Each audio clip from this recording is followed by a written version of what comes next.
Penis. And the 1, and the 2. And we are here. Hey, everybody. Session 15 of Genesis. Take it away, Frey.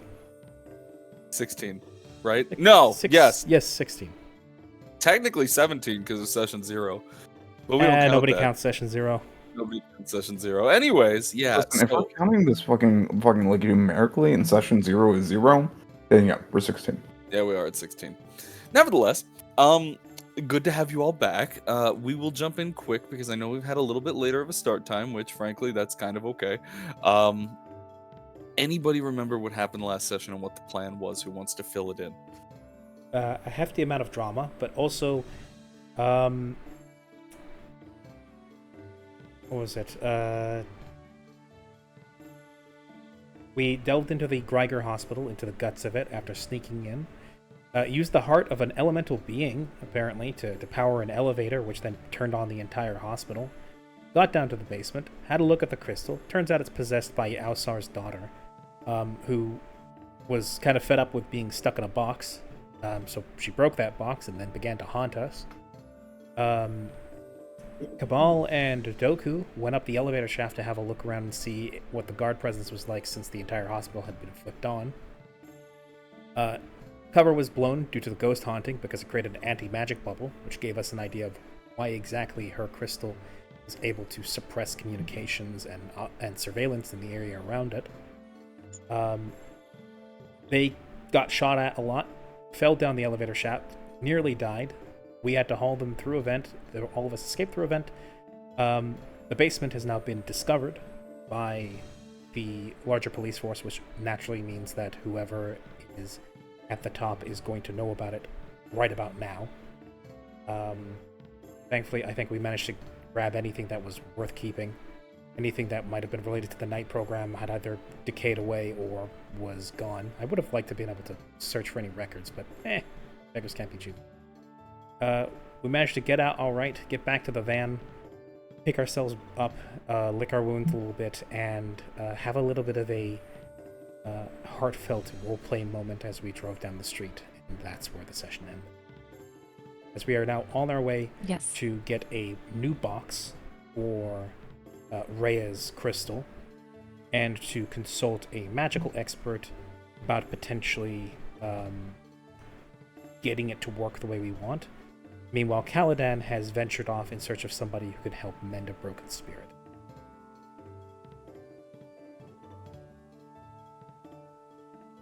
Is that it? Perfect. If I do recall, the one thing that's missing there is that Marquis mentioned the idea of going and trying to get more information as to how Grove is related to all of this. Because the pieces are there, but there's something not clicking. And the question that I will ask to everybody is, if I remember properly last time, you were talking about splitting into 2 groups, that everybody would go get the box, then half the group would go to the 3rd district, and the other group would try and look for a lead down wherever they may, to try and get information about Grove. Now, is that still on the docket, or do you all want to go through everything together? I think it's a decent way to go about it. I remember there being talk of how Grove being in this kind of doesn't line up, and that it might be Iliaster's cult and it framing them, but we need to confirm that. Mm-hmm. Yeah. Yep. If I remember right, how we were going to be doing it is we were going to be splitting it down the middle with 4 people going to talk to the magic expert and 4 people going to investigate Grove. Yep. Indeed. Now, the question we will get to before we grab the box is, how do you guys want to investigate Grove? What is your plan on getting more information there? Just because we know where everything else is going, I figured I'll get the split information out of the way so I just understand where we're all going here. Vaguely remembered someone was going to do an I know a guy, I think? Yes, it was Tessatuare. No, Tessatuare was for the magic guy. Yeah, Tessatuare is doing the magic guy thing. For the Grove, because this happened a while ago, we were going to be using Caladan, but then Caladan went peace and then faded into the background. So he like my schizophrenia demons, he disappeared. We then get to the other party. Oh, right. I think were we going to be using Eugene? Because it's I- criminal contacts. I think we were. I do remember using Eugene's criminal contacts to come up, and that makes sense. So I'll ask Eugene, do you want to use one of your I know a guys to get a criminal contact or someone that you might have who might have information for you? Oh. Yeah, I don't have any cool ideas for it, but Hmm. Well, don't worry. You have time to think, and if you don't come up with something, I'll throw something at you. Uh, all right. I do have I do know a guy at a gas station, but I don't think that they would help with Grove criminal contacts. Well, I will say that it's always worth a shot. But before we get to that, we have to get the van to the oh god, what the stereo shack. That's what. No, sorry, the stereo. The Stereo Hut. the stereo hut. Thank you. It's been a little while. Been a little little while. Yeah. Yeah, because it's like, well, no, it's like a surf shack. So Yeah, it's a stereo Stereo shack. shack. You're right. Oh, yeah, Yeah, makes- stereo yeah, makes shack. There we go. Yeah. Either way, though the arguing and the gas station stop off that did happen totally, all of that aside, I'm trying to give you guys a boon here, okay? it's the surf shack, baby. Surf Shack baby. It's probably like 2:30 in the morning. Hello, Sully from the Shadows. Welcome from the shadows. Though great series, by the way, What We Do in the Shadows. Though it's like 2:30 in the morning and the streets are relatively barren in the city of Iris, all is pretty quiet. Though there's always still something moving and something happening in this city in the sky, you found yourselves on a pretty lonesome stretch of road as you climb off the highway onto the 5th District exit, and you make your way over towards our dear friend Donnie's home slash shop slash store slash hobby shop. Yeah. And inevitably, you arrive. Though there aren't any lights on the main floor, you can see in the very far back at the windows that a light is on in the back rooms. I assume, Genevieve, you're going to be the one to retrieve it. Yeah. I'm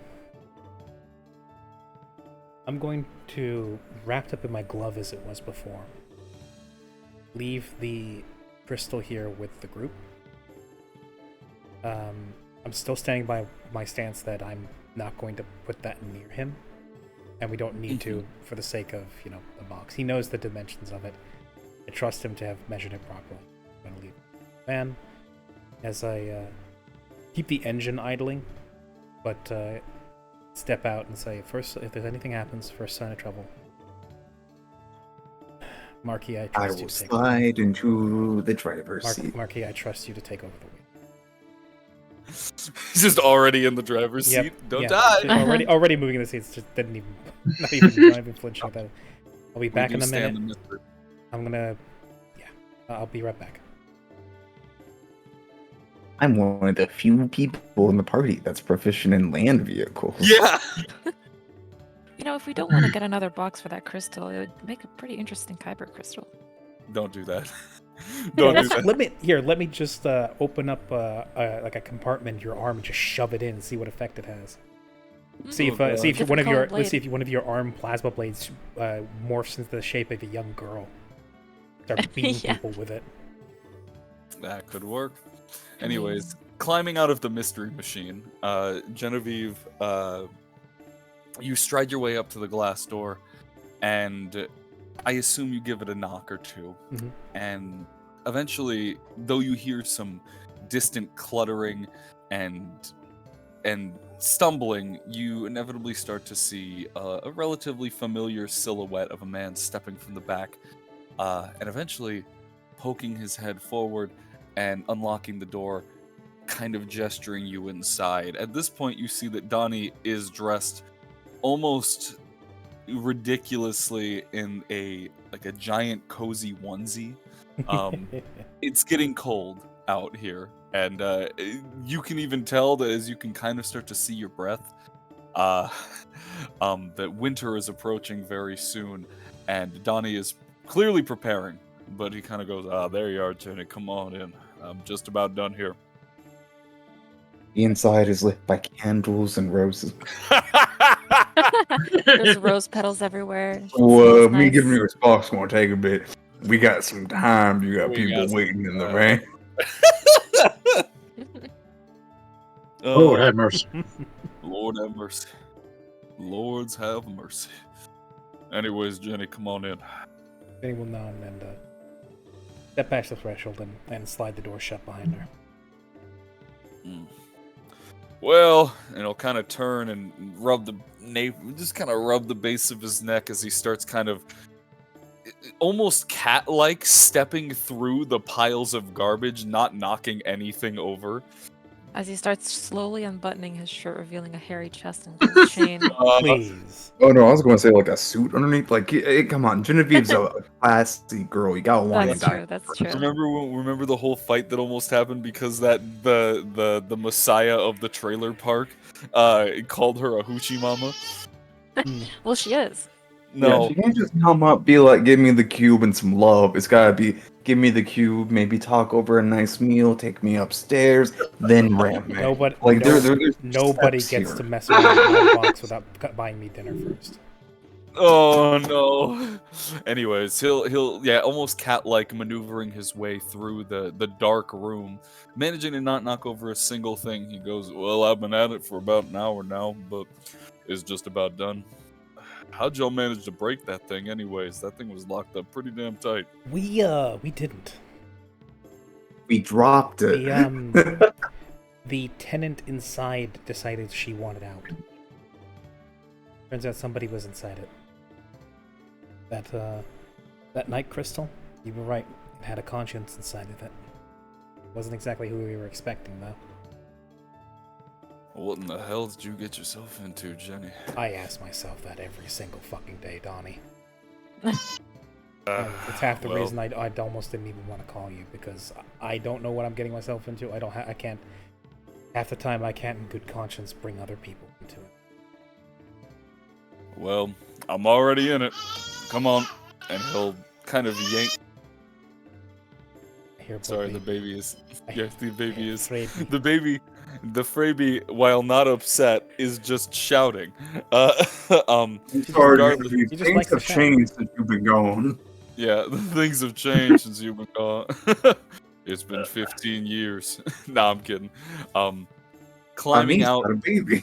Yeah. Climbing out right to the edge of the little workshop, he yanks down the attic, the cord to the attic, and then kind of heads on up, and motions you to follow. Continuing the whole time, he goes, "Well, I didn't figure that you guys, well, whoever would be able to be breaking it, but, well, knowing how those things work, I'm surprised. I mean, there was some pretty hefty magic on that." From what we could tell, we brought it somewhere that was really emotionally significant to the person inside, which I guess must have given her some sort of boost in strength, allowed her to pretty much pull a poltergeist and smash the box against the floor and break it. So whatever, it must have been something that it must have been a real strong emotional reaction, because it not only did it smash the box, it then proceeded to knock out all electronics and magic within a pretty decent area. Well, that would explain a thing or two. Yeah, And- I thought as well. As he reaches the top of the stairs, his workbench is actually automated, and has been. You see, just kind of at the back of the room where his little workshop is, just the occasional sparks and the smell of a soldering iron, almost as Donnie seems to have been toiling away at this thing. He'll kind of trail along to the edge, and right as it's just about finished, he puts his hand on the machine, it whirs down, and he picks up a box. A relatively similar looking box, albeit this time it's not a square, it's more spherical. Best way to put it is, I actually don't think anything but spherical. It's not totally round, but it's a lot less rigid. You go, well, Ray is going in a hamster ball, I guess. yeah, basically a hamster ball. That's adorable. Yeah, no, it's he kind of turns and he looks over towards you, and then he holds it up, looks down, and then smashes it against the floor, and it doesn't break. You go, all right, seemed to work. It'll do. As she's then going to pick it up, kind of heft it in her hand a little bit, and slide it into one of her coat pockets. As you go to pick it up, he reaches down and puts a hand on your wrist. And then, at this point, you can tell he's knelt down to the same height, and he's looking at you. And he goes, Jenny, it was one of the kids, wasn't it? An immediate look of pain on her face, and she... It's the 10th one. Bowser's kid.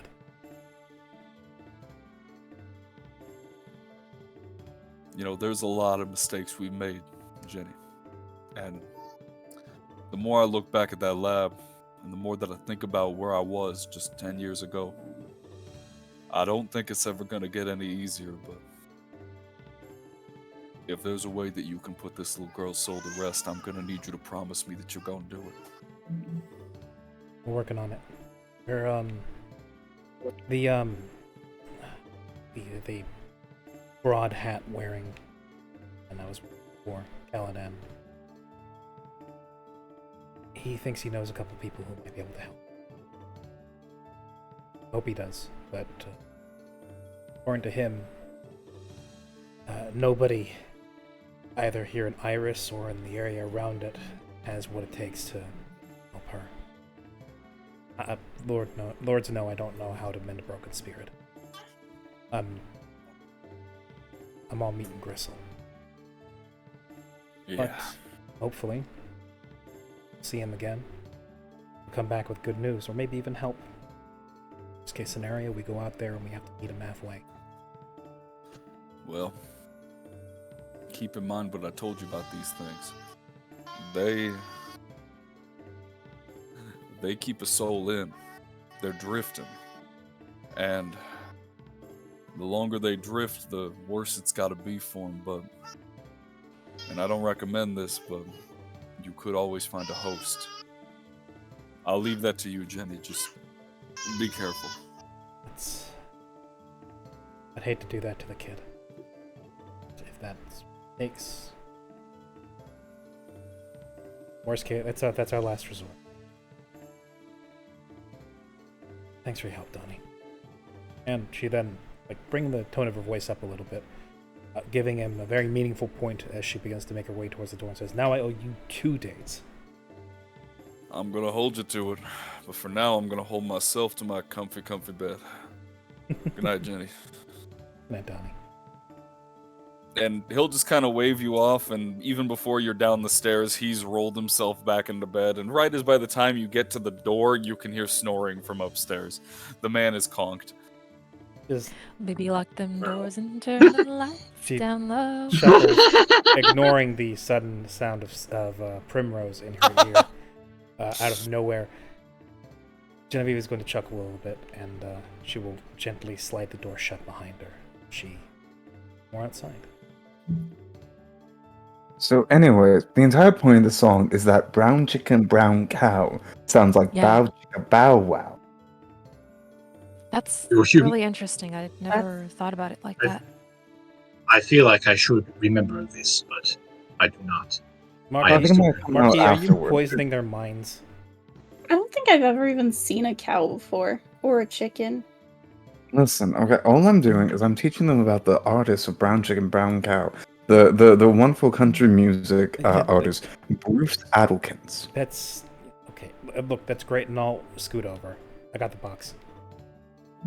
Do not so worry, Genevieve. I confused, do not but- understand why chicken.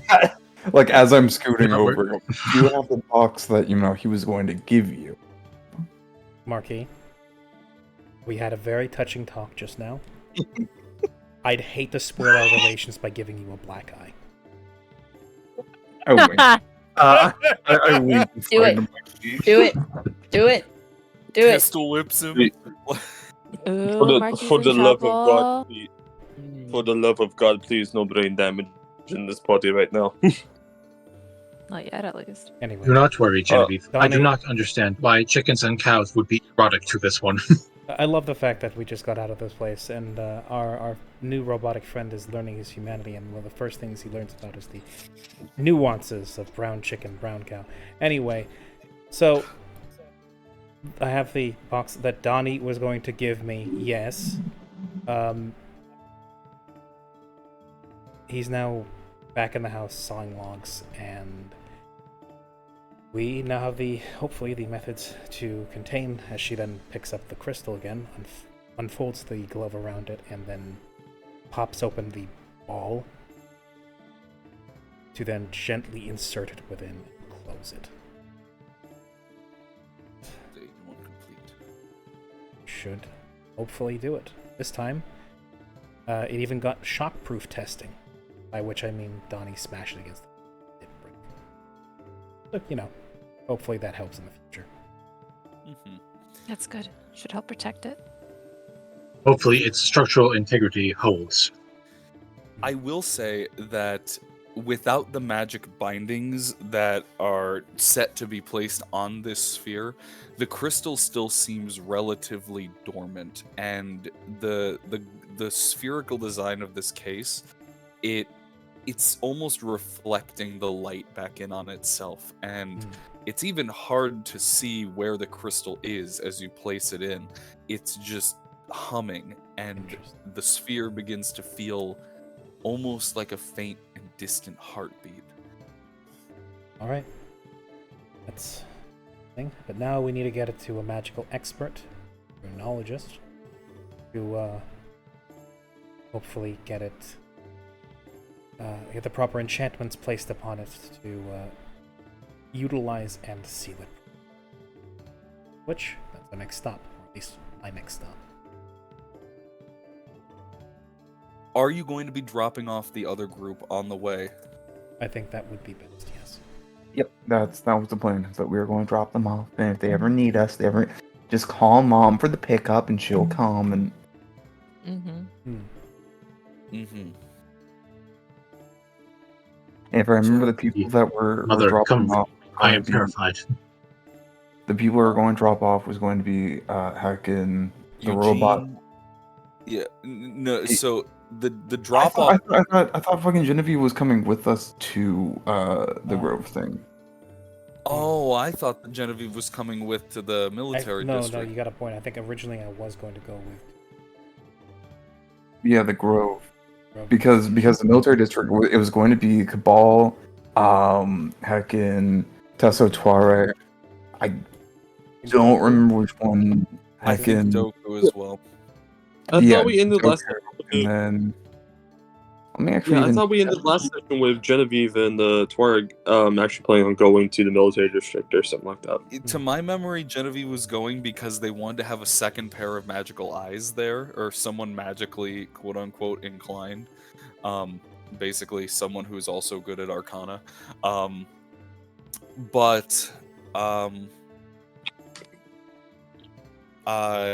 Like I said, you guys can decide who's going where.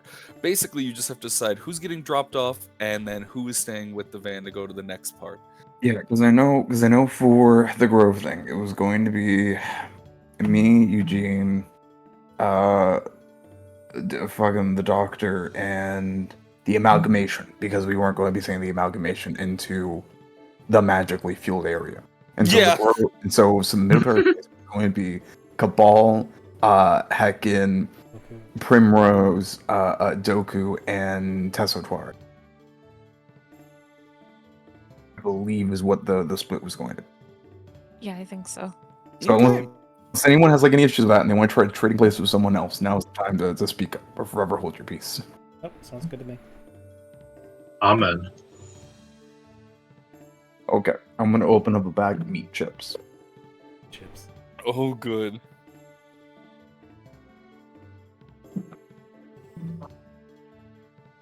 Hey, don't worry. Alright, yeah, I believe that was the split then. Okay, so then I will say the group who's being dropped off. I'm assuming you guys are driving out there right now. You're not taking any breaks. And considering that right now you're in the considering that We're kind of short on time. absolutely. Yes. You guys only have basically from this point, because it's like 3 a.m. You guys only have 2 days left to see if you can get into the Tower of Iris and manage to hide yourselves, and then call in your Pillar Knight backup. To my understanding of the plan, but So speaking of, since we took a short rest, it is 6 people I can see, so I'm going to give it to heckin' Rimrose, or basically everyone, but I'm going to say the amalgamation gets heckin' 7, no wait, actually, 9. Yeah, 9 temporary hit points. Oh, alright. 10 HP, my favorite. No, you don't everybody get but the sorry. You already have enough HP. Everyone else. Wow. Wow. Okay. you have to spread it off between a certain amount of people. Yeah, I can always spray it against by 6 this, people, and you have enough HP as is. I'm dying by over this here. time, have we gotten a long rest or? Yeah, No. Short rest. You guys got short rests. Oh. Yeah. Yeah, you guys can't take that. You guys aren't taking the break. I think once we've managed to Okay. once we've managed to get this stuff out of the way, and we know somebody's working on those enchantments, we can worry about like getting proper sleep. Okay. But yeah, right now we are low on time. We have 2 long rests before Ausar is being put on the chopping. Mm-hmm. Yeah. Well, with It's the always first, like, man, dude, fucking inspiring leader, 6 people. That's so many. I will never use that on everyone. Now there's too many. I can't actually use it on.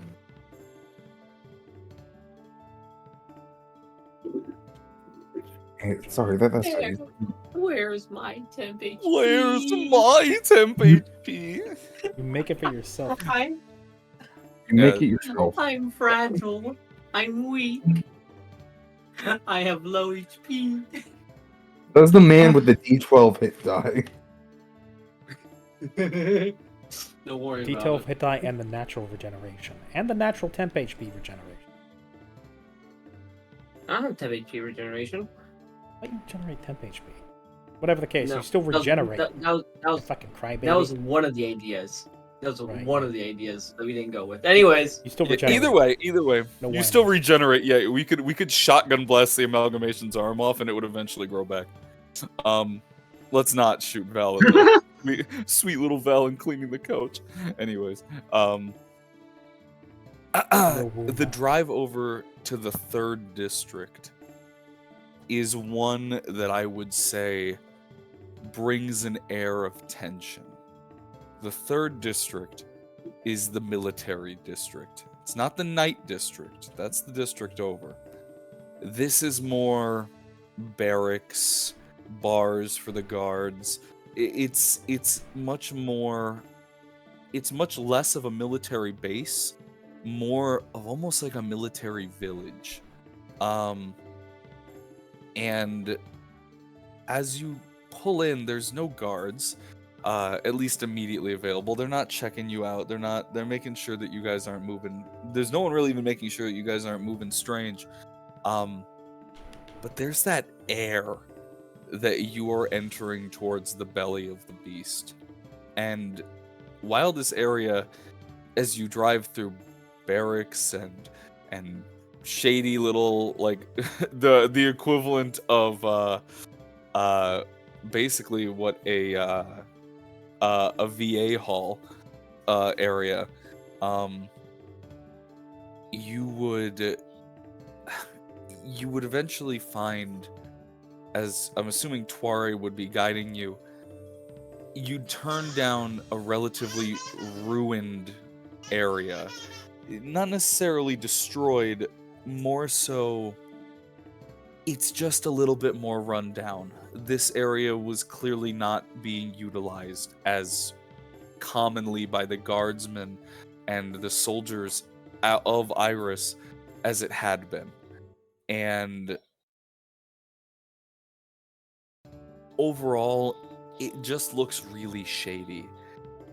While you still, even 3 a.m., were driving, this is close to the weekend, and while you saw some staggering drunk guardsmen stepping out of an old bar, you don't see anybody here.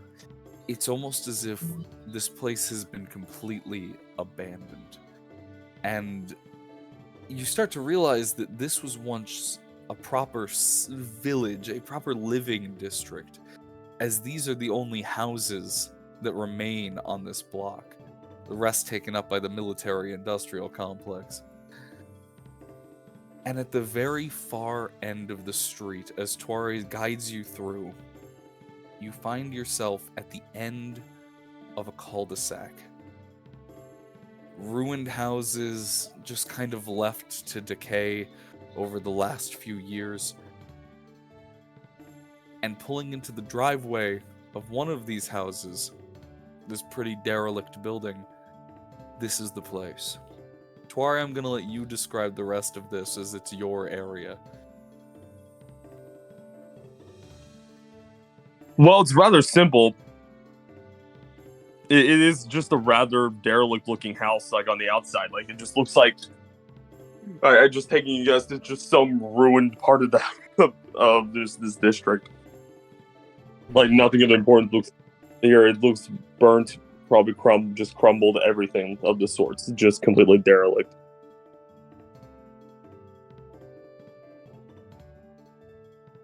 Who's climbing out? Well, I'm assuming we're gonna get who's climbing out first is what I should say. Presumably Tuare. Sorry. Yeah, no, it's like, okay, with here. I'm not getting out, God. No, okay, have fun. Okay, I said I'm going with Grove. Who's trading with me? I don't want to go anymore. Figure it out. Right. Genevieve just kind of looks the place up and down and goes, please don't take this the wrong way, but yeah, this is about what I expected. This is indeed. No, it's probably something deeper is what I mean. This looks like the kind of face people would use to avoid attention. Mm-hmm. Oh, okay, yes. That makes more sense. Miss Discretion is Genevieve, key to covert operations. How familiar are you with Guadillion? Like, history and stuff? Not terribly. I was born and bred in Iris, so all of my exposure to Gweddle is little Gweddle and the people that come out of it, which unfortunately is too much. I suppose the one Guadillion I've spoken to the most would be the Pillar Knight of Knowledge. Even that's just Indeed. Indeed, we Guadillians do love our knowledge. In fact, I do as well. A long time ago, under the old monarchy, it's no longer that anymore after a little uprising, I was an archivist. Someone who would tend to the ancient libraries and underground sections that Gweddle had to offer. When that revolt came coming across the corner and the people wanted inside, I went with the ye old Arisian option, nuclear option, and displaced many sections of the library that was under my jurisdiction across this whole damn continent. One of them ended up here. So you have a library full of your people's information just scattershot around the continent. Yes, of course, I didn't want that knowledge to get into the wrong hands. So, like I said, using some power I had at the time, I displaced everything. I have been pretty beat up ever since. And getting shot in the face didn't help. Imagine. Do you have any idea where the rest of the fragments of your library are? Or are you only aware of the one here in Iris? Ye old Fray. If he's even here. Fray is here. I was picking up the Fray B. What was the question? Do I know of any other parts of my archive other than this one? From your knowledge, this is about 1/3 of your archive. There are 2 more. Adelaide. There are about. Because I remember us talking, and I think I know the location of one other one, but You not know the location of one more of them out near Valspar, and the other one you have no idea where it is. I know of another one near the city of Valspar. Other than that, I can't. There should be one last section, but I don't know what that one is. I was hoping Alstar. Valspar is a decent Say that again? clip from here. Saying Valspar Yes. is a decent clip from here. That's it's not close. Not close at all. I wanted Alstar's help with finding the last segment to it. You reunite these if you know where they are. Oh, Genevieve, I'm the key.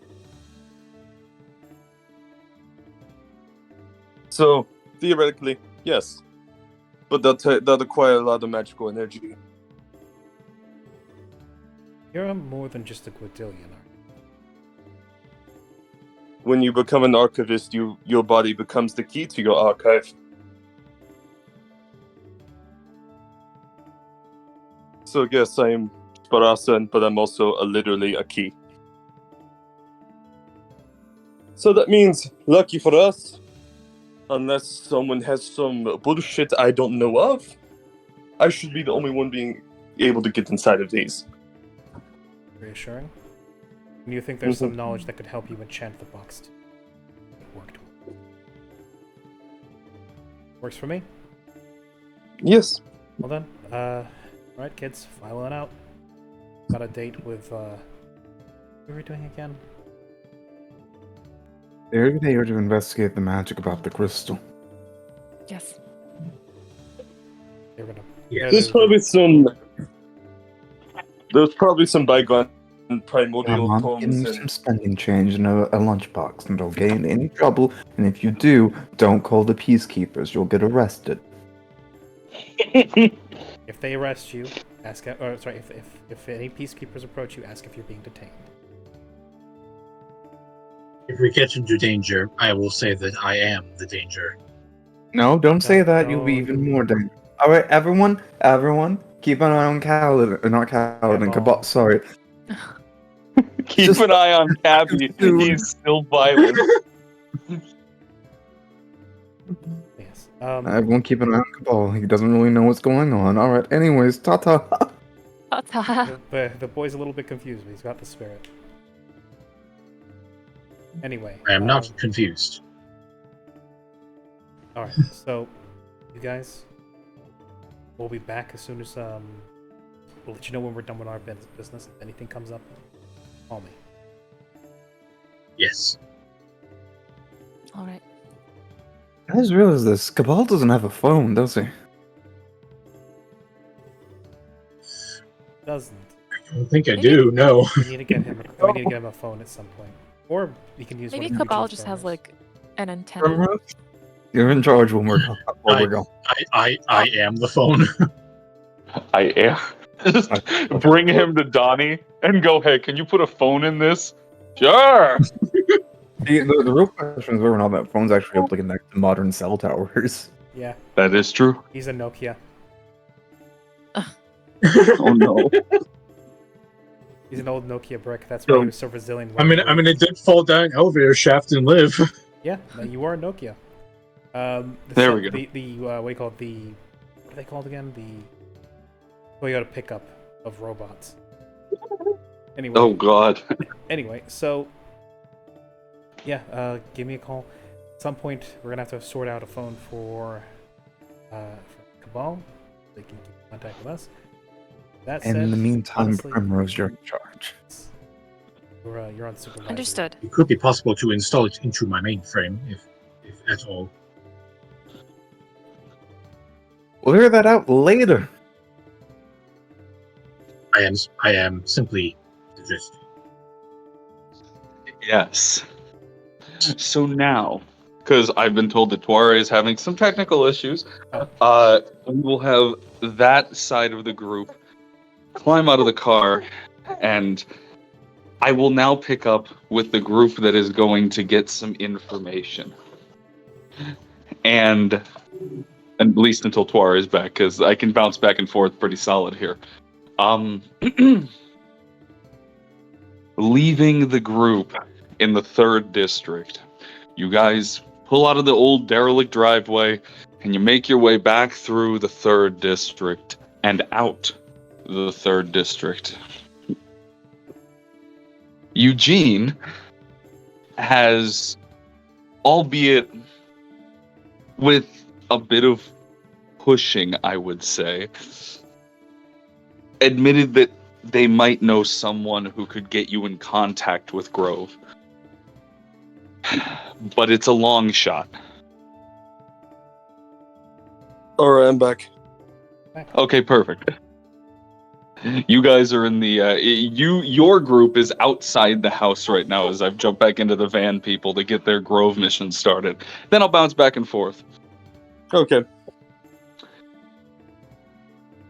This person that Jean mentioned, they don't seem to talk about them too much. Just, I might know a guy, he's probably here. Yeah. That's pretty much all you can get, I assume. Mm-hmm. But this mission leads you to, well, our dear friend, Trellio's favorite district, the 8th district. No. Oh, Let's go nice. back now, please. I would like to change.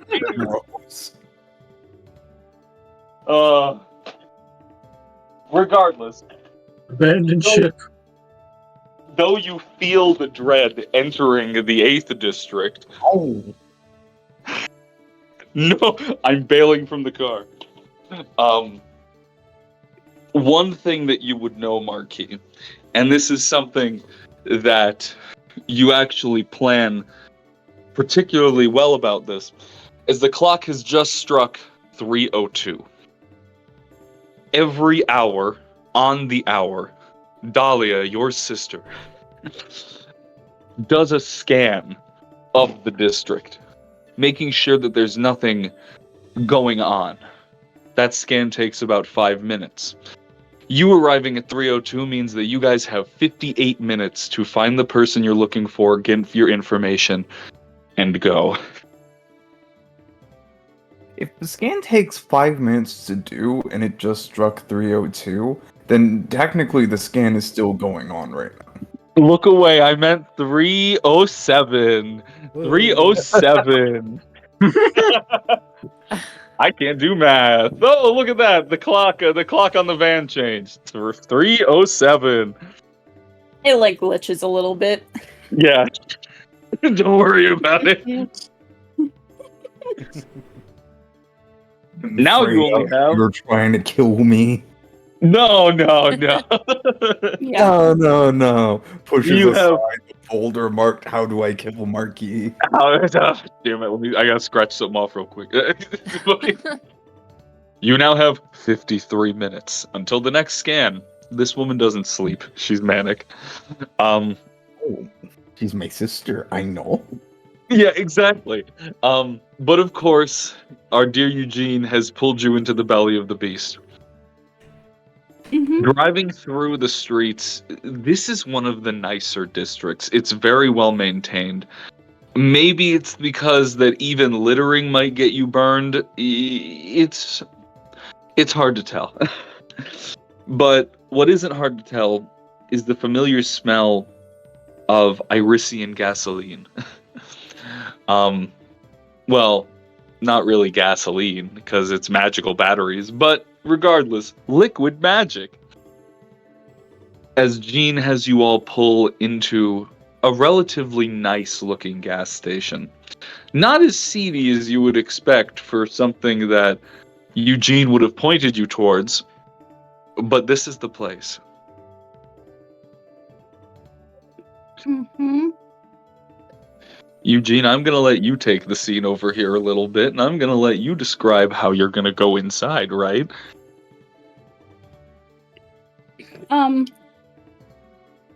Or are you going to tell everyone else to go in? Maybe I was just like, you'll find him in there. I'll just stay here. I don't want to go inside. I'm gonna fix Eugene with an eyebrow and go, seem apprehensive about leaving.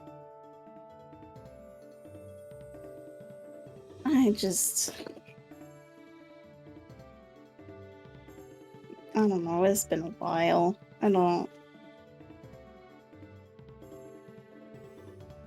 Hey, listen, alright, if it's like this, we can't exactly go in there and be, yo, what's up? How's it going? We heard about you from a friend of a friend. And they'd be like, yo, awesome, let me help you out. We're gonna need you.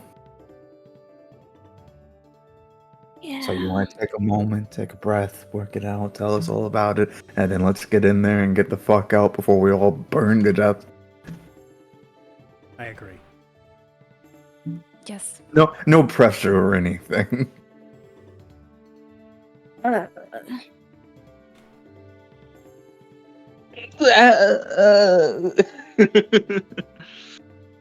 And so, just to go over everything one more time, we're here to collect information on The crystal. the crystal.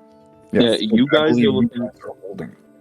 Yeah, you guys. So the crystal is currently with the group that is with Tuare, and your job there is to get information on the crystal. The other group is going to try and figure out how Grove connects to all of this because it doesn't make a lot of sense, and they're trying to figure some things out and fill in the blanks. So while you guys are getting the crystal properly satiated, in a weird way, or rather sealed, so that you can use it, the other group is trying to get information to plead Ausar's innocence. Mm-hmm. How about you tell us a little bit about the connection? How can you lead us to Grove? Talk to us. Yes. Here's a big goal. So who goes into the gas station first? Is it Eugene? No, I think we're still in the van. I'm trying to get information out of Eugene for Oh, then. good.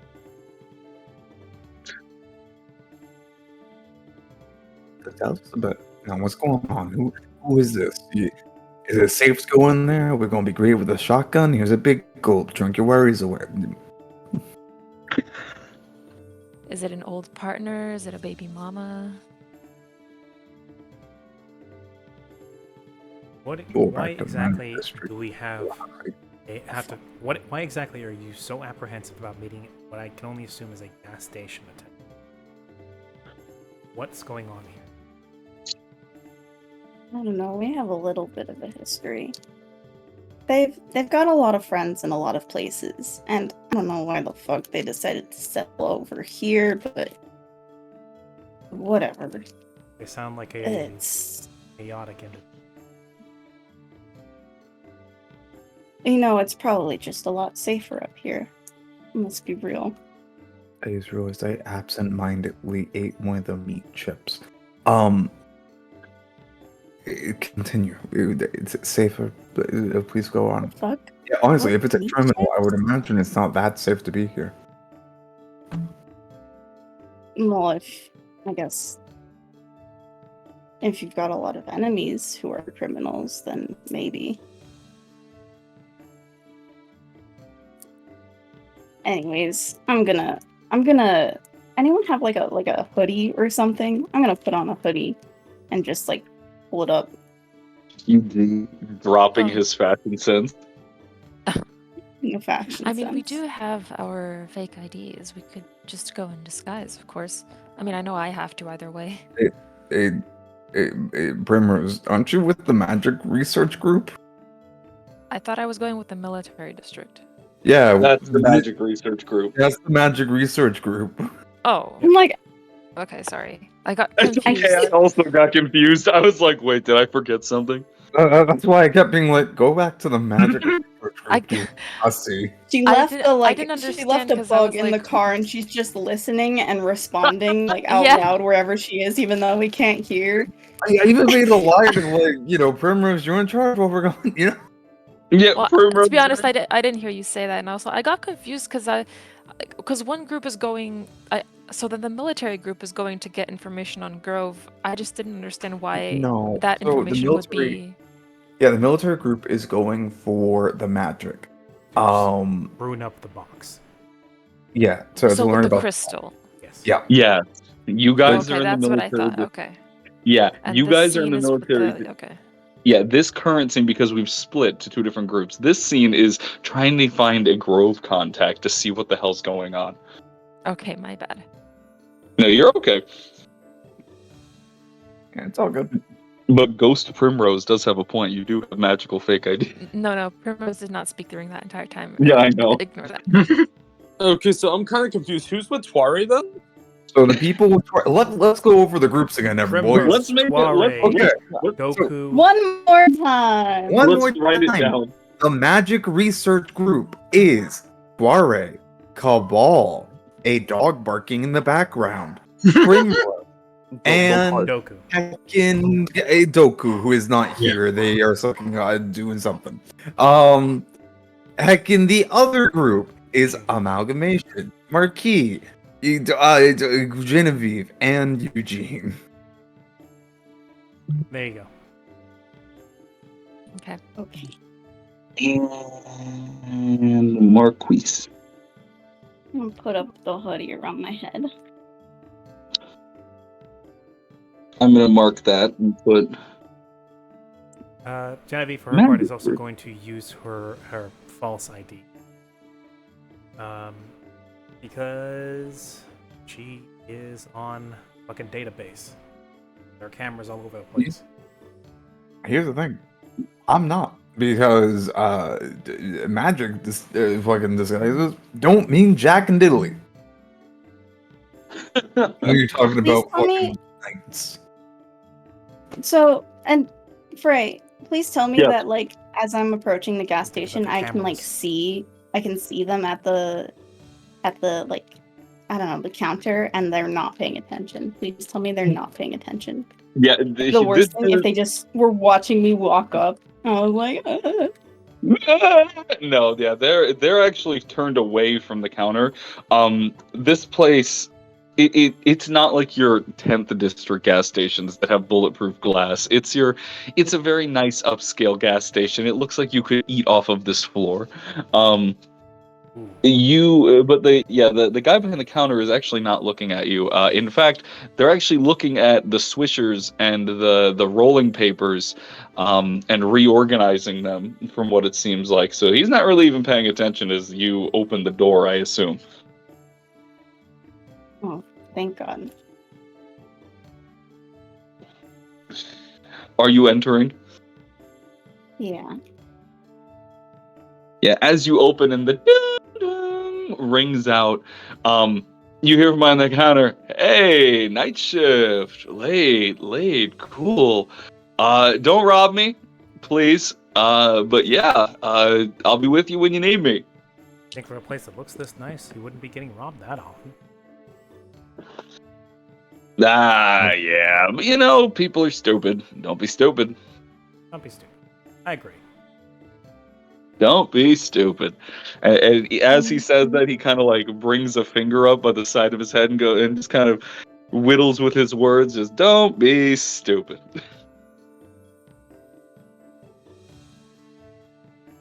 I'm gonna start looking around at food and drinks until Eugene. Likewise. This place, every hour on the hour, has updated twister rollers and hot dogs. Yes, I'm browsing. It's one of these. This is the nice gas station. Not to the level of a Yuckies, but definitely getting there. Oh, so we have Square C. Yeah, One of that. those fancy Mavericks. Just gonna Maybe. grab a friggin' what do you call it? I'm gonna grab one of those microwave burritos and stick it in the microwave. Yep.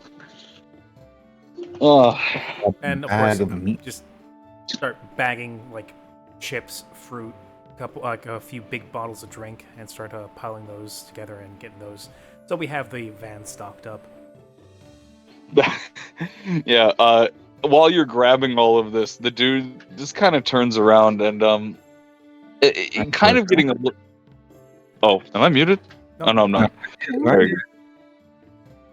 As you guys are grabbing all of this, the guy kind of starts turning around slowly and hearing you guys grabbing a bunch of food, a bunch of drinks and everything.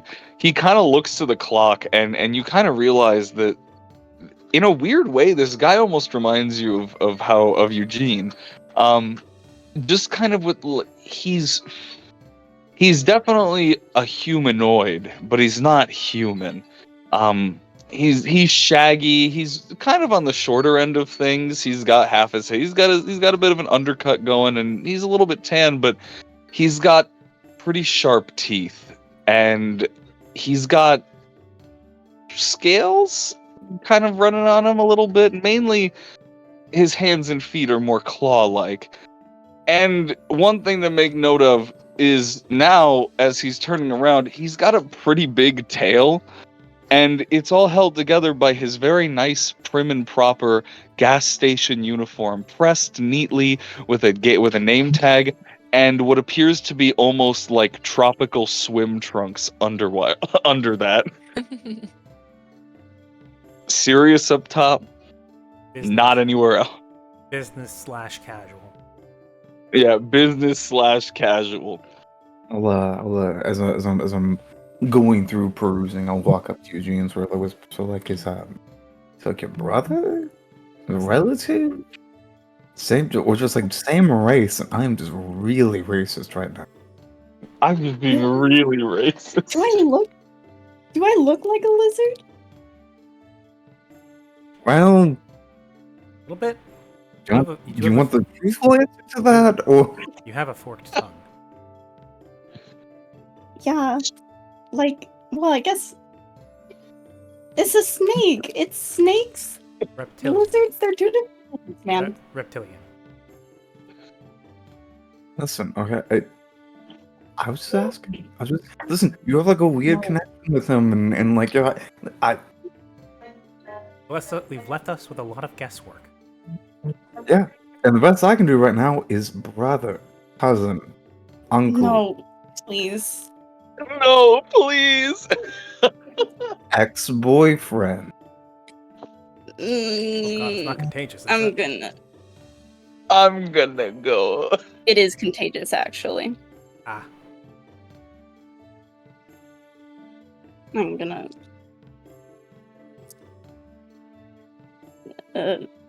Anyways. Did you even put on a magical disguise, or did you just pulled put his on a hoodie up. hoodie? I just put on a hoodie! Yeah, while you two are kind of whispering near each other, he'll kind of lean over the counter a little bit and go, "Hey guys, hey. At least be a little sneaky with trying not to steal stuff, you know." Oh no, we're not trying to steal anything. We're just trying to figure out if you're related to him. No. Are we related? I don't know. They won't say anything. Weird. I know, right? He's gonna hop out from behind the counter. He just hops over the counter. Yeah, he just- Eugene, but this is going to be so funny at the end of the day. I walk back a little bit. Like, as he kind of trots over and goes, "Man, you guys might be on some half leaf, huh? Getting food coming in. It's like 3:04, 3:07, 3 something." And It's exactly about 3:09. Yeah, there you go. Not bad. Marquis says, checking his watch. Constantly, every minute. Every minute it's 3:09 and 35 seconds. 3:09 and Every 36. minute his watch goes beep beep, like real quick, real fast. Just one of those annoying watches. But as he approaches you closer and closer, Eugene, he'll kind of go, yeah. If you guys are looking for half leaf or something, I'm pretty good with it. I can roll one up. I got some time. Nah, What do man. you say, hoodie buddy? We're good, man. It's we're just stocking up for a road trip. Ah, road trip. Nice. So, Taking a and tour then he'll of the kind of look over to. Taking a tour of the different districts. Ah, yeah. You guys are tourists, huh? Yeah. Yeah. You kind of look it. Yeah, it's 7th district all my life. Anyway, so yeah, about that. Looking to our hoodied friend here. Like, though I can't speak for you. I know you're more of a connoisseur of the exotic vegetation. Ah, cool. Hey, bud. And he'll bring himself a little closer to you, and kind of lean in next to where your ear would be. I'm like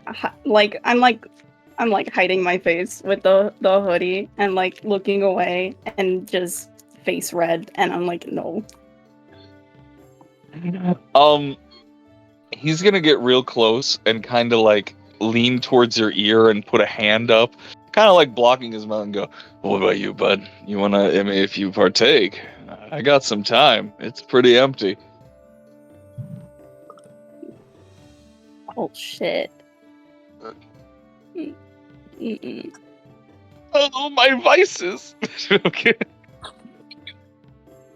Okay, guys, half leaf isn't addictive.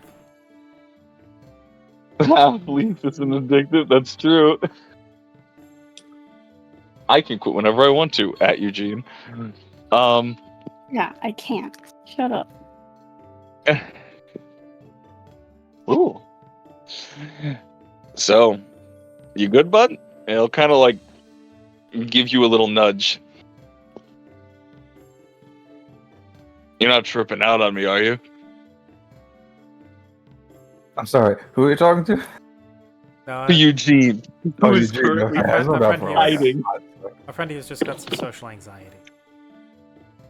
Ah, sounds about Kind right. of putting him on the spot. Ah, not mean to harsh your vibe. I'm sorry. Anyways, well, if that's all, I'll take you up at the counter. And he'll shrug, and then he'll just kind of make his way back. So this time I'm actually gonna lean real close to Eugene and kind of face the other way. So at what part do we start pumping this guy for information? Yeah. When do we learn about, the area where trees are planted and possibly terrorism? Where terrorism and trees are planted.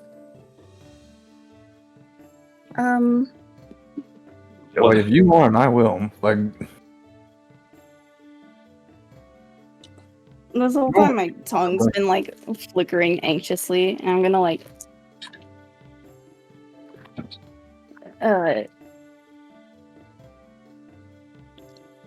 hastily grab something, like I'm not even looking at it, off one of the shelves. meat chip. And no, maybe. And bring it over to get rung up. And as I put it down on the counter, bullshit on the half weed. You're trying to get me to go sober like 6 months ago. Ex-boyfriend? Little buddy, you're kind of fun. And then he'll kind of look, and now seeing your face head on, he's not kind of breaking that customer service, like chill, cool guy attitude. He's gonna kind of look and lean down and try and get a better look at your face. I'm like trying my best to be confidently looking at him, but I can't help it. My eyes are like shifting to the side. Yeah. And my tongue keeps flickering out. At that point, he's gonna grab you. Not really like grab you like around the shoulders, but he's gonna grab your hood and he's just gonna yank it down and go, Gene. Johnny. What the hell, dude? Fuck. And then he's gonna get behind the counter and he's gonna hit a button. And in doing so, basically the blinds to this place begin to close. And the door you hear click. The fuck?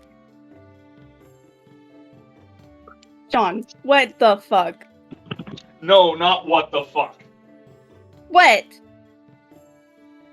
If anyone's gonna be what the fuck, and it's gonna be me, dude. What the fuck? He just kind of.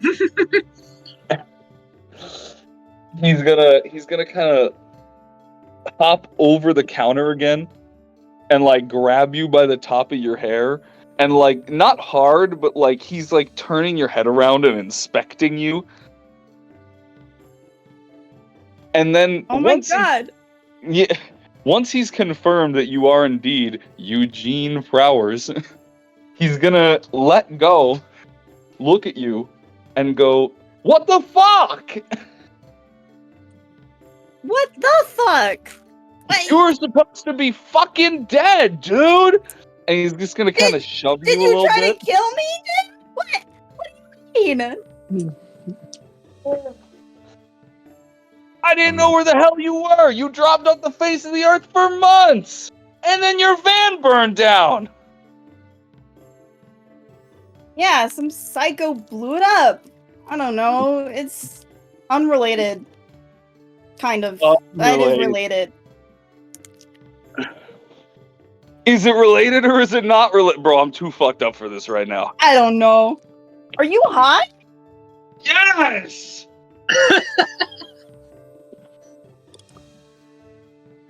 You know how stressful it's been since you've been gone? You've been high since I've been gone? I mean, not every day, like, you know, but, no, I'm stressing.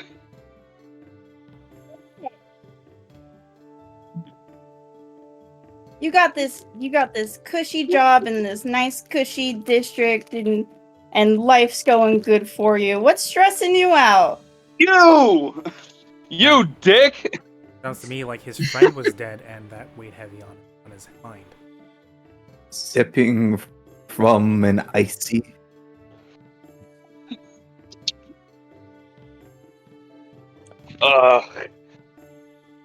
Well, I'm not dead. Yo, Never I'm will surprised. You never left. You stayed in that shitty district and you stayed running with those shitty people. And when I saw them burn your damn RV down, I thought they took you with them. God, you're an ass. You know, I've been killed multiple times and survived, so don't even worry about me dying. I'm died good. several times. I've died once before. Yeah, there's no old friend. It's a fucking bitch. Okay, so let's wind down for a second. I There's can't believe you messed up my fucking hair. look, it's clear he's missed you. Friends. And that you apparently dying fucked him up a little bit. Turning to the guy behind the counter, sir, I don't know your name, but Eugene has had a hell of a lot going on in his life, as has the rest of us. There's a pretty good reason why he's not surfaced in a while. That's mostly because people are trying to kill him. Yeah, that's why they blew up my damn RV. Yeah.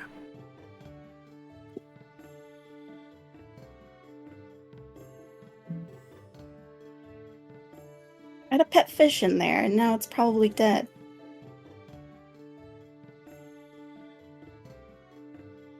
Oh yeah, you did have that. I forgot about that. So I don't know about that whole 6 months ago thing. I'd have to ask about that. But Yeah, point, he's point gonna standing. go. Yeah, he's gonna go. Yeah, well, I'm not fucking surprised your damn RV finally bit it. I was surprised you didn't either. Just, and he'll take a breath and he'll kind of saunter back behind the counter. At this point, he's reaching into his shirt pocket and pulling out a joint, and then flicking a lighter and putting it in his mouth after Hey. it lights. Don't you hate me? Hey man, what's up with you? Listen, I tried going on the straight and narrow, and I'm still on my damn way. I got a nice job, a nice place. I'm trying to get fresh. You're gonna lose your job, man. I know where the cameras are. I run the cameras. Uh-huh. I'm the manager. Oh, Look at me. I'm the captain now. fancy I am the manager. captain. Yeah, I could have got you a job, Gene. We could have went straight, but you decided to stick where the money was. And you didn't want to live comfortably. You didn't want to live safe, so you went off on your own. You did your damn thing. And now, I thought you were dead, and I waited for months to find out that turns out you're alive. It's a little bit to take in. Yeah. Well, I mean, they blew up my RV like what, 2 days ago? Yeah. Actually, I think it was more like 3 days ago, but even then. Oh, my bad. Time's been kind of hard to keep track of. Yeah, I can imagine. Listen, I'm not in that life anymore, okay? I'm not gonna bail you out this time, Gene. I tried before and it almost got me killed. No, I don't blame you. We're not really here looking for a bailout. No, not a bailout. If I can get you briefly caught up, since I've been missing, I've been essentially kidnapped by these folks who want me to help them out. It was not kidnapping. You came with us of your own free will. Do not put words in our own mouths. I didn't put any words in your mouth. They're just in my mouth. Yeah, well, Eugene, I know you like to take a lot of things in your mouth. Hits the booth. The booth? Excuse you? Here out in public? No. He takes a hit. No, he's not boofing. Just gets on the floor, pulls his pants down, boofs in front of everybody. Stop! No! Oh, Jesus Christ. Anyways, there's like some big conspiracy going on. I've known this the whole time, but it relates to how I got down there in the first place. Something I'm interested in, at least a little bit. They're helping me out with it, or I'm helping them out. You're helping each other. It's That's mutual. fine. Well. Yeah. He kind of looks at Marquis. Are you all clowned up right now? No. I am in dad clothes. I have like a baseball cap on, a button-down shirt, and flip-flops. Like khaki shorts. Like basically the best way to put it is like, you know, the fucking outfit actors put on or to go like inconspicuous. You are. I'm literally here with mom and dad. Yeah, I'm literally here with my parents. Crunch. And amalgamation. And the amalgamation. Man, dude, I've been fucking feeling the amalgamation nuts and bolts that I've been finding. The amalgamation's the weird aunt. Yes. Either way, he kind of shakes his head and goes, "Well, it looks like you finally found some friends at the very least, huh?" What? Yeah, sure. Whatever. Are you saying you never saw me as a friend, like ever? No, Gene. I'm saying that we were friends, but you couldn't stop. You know, I get it. The money was good, or maybe you had to chase something. I don't know, but man, You know, I didn't want you to keep living like that. I didn't want to keep living like that. Oh, it's just... Listen, at least you got someone who you did want to go with. You know, chase something else. Either way, if you don't want me to bail you out, what do you need?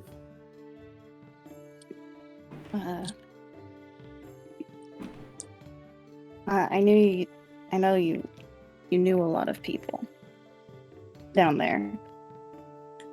I was wondering if you had any connections with potential terrorist organization Grove. Just we're looking for info on them. Grove.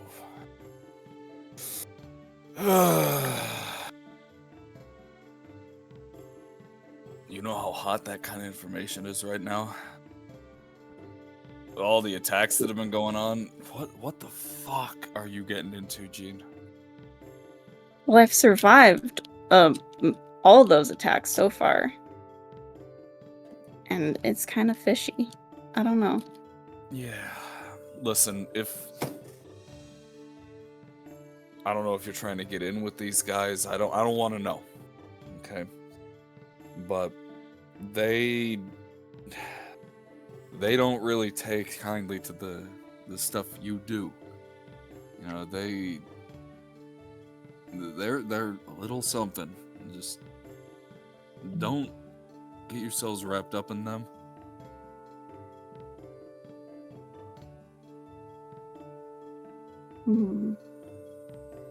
Well,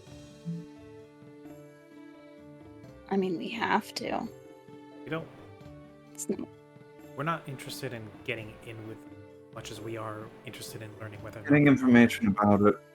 Basically, there's someone that's about to be executed for something they didn't do that might have been produced by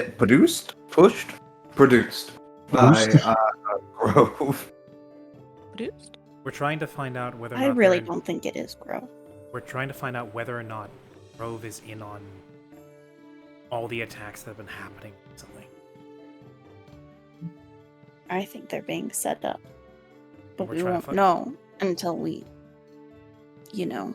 So we either find some information that confirms or denies it, or until we make contact with one of them and get them to verify.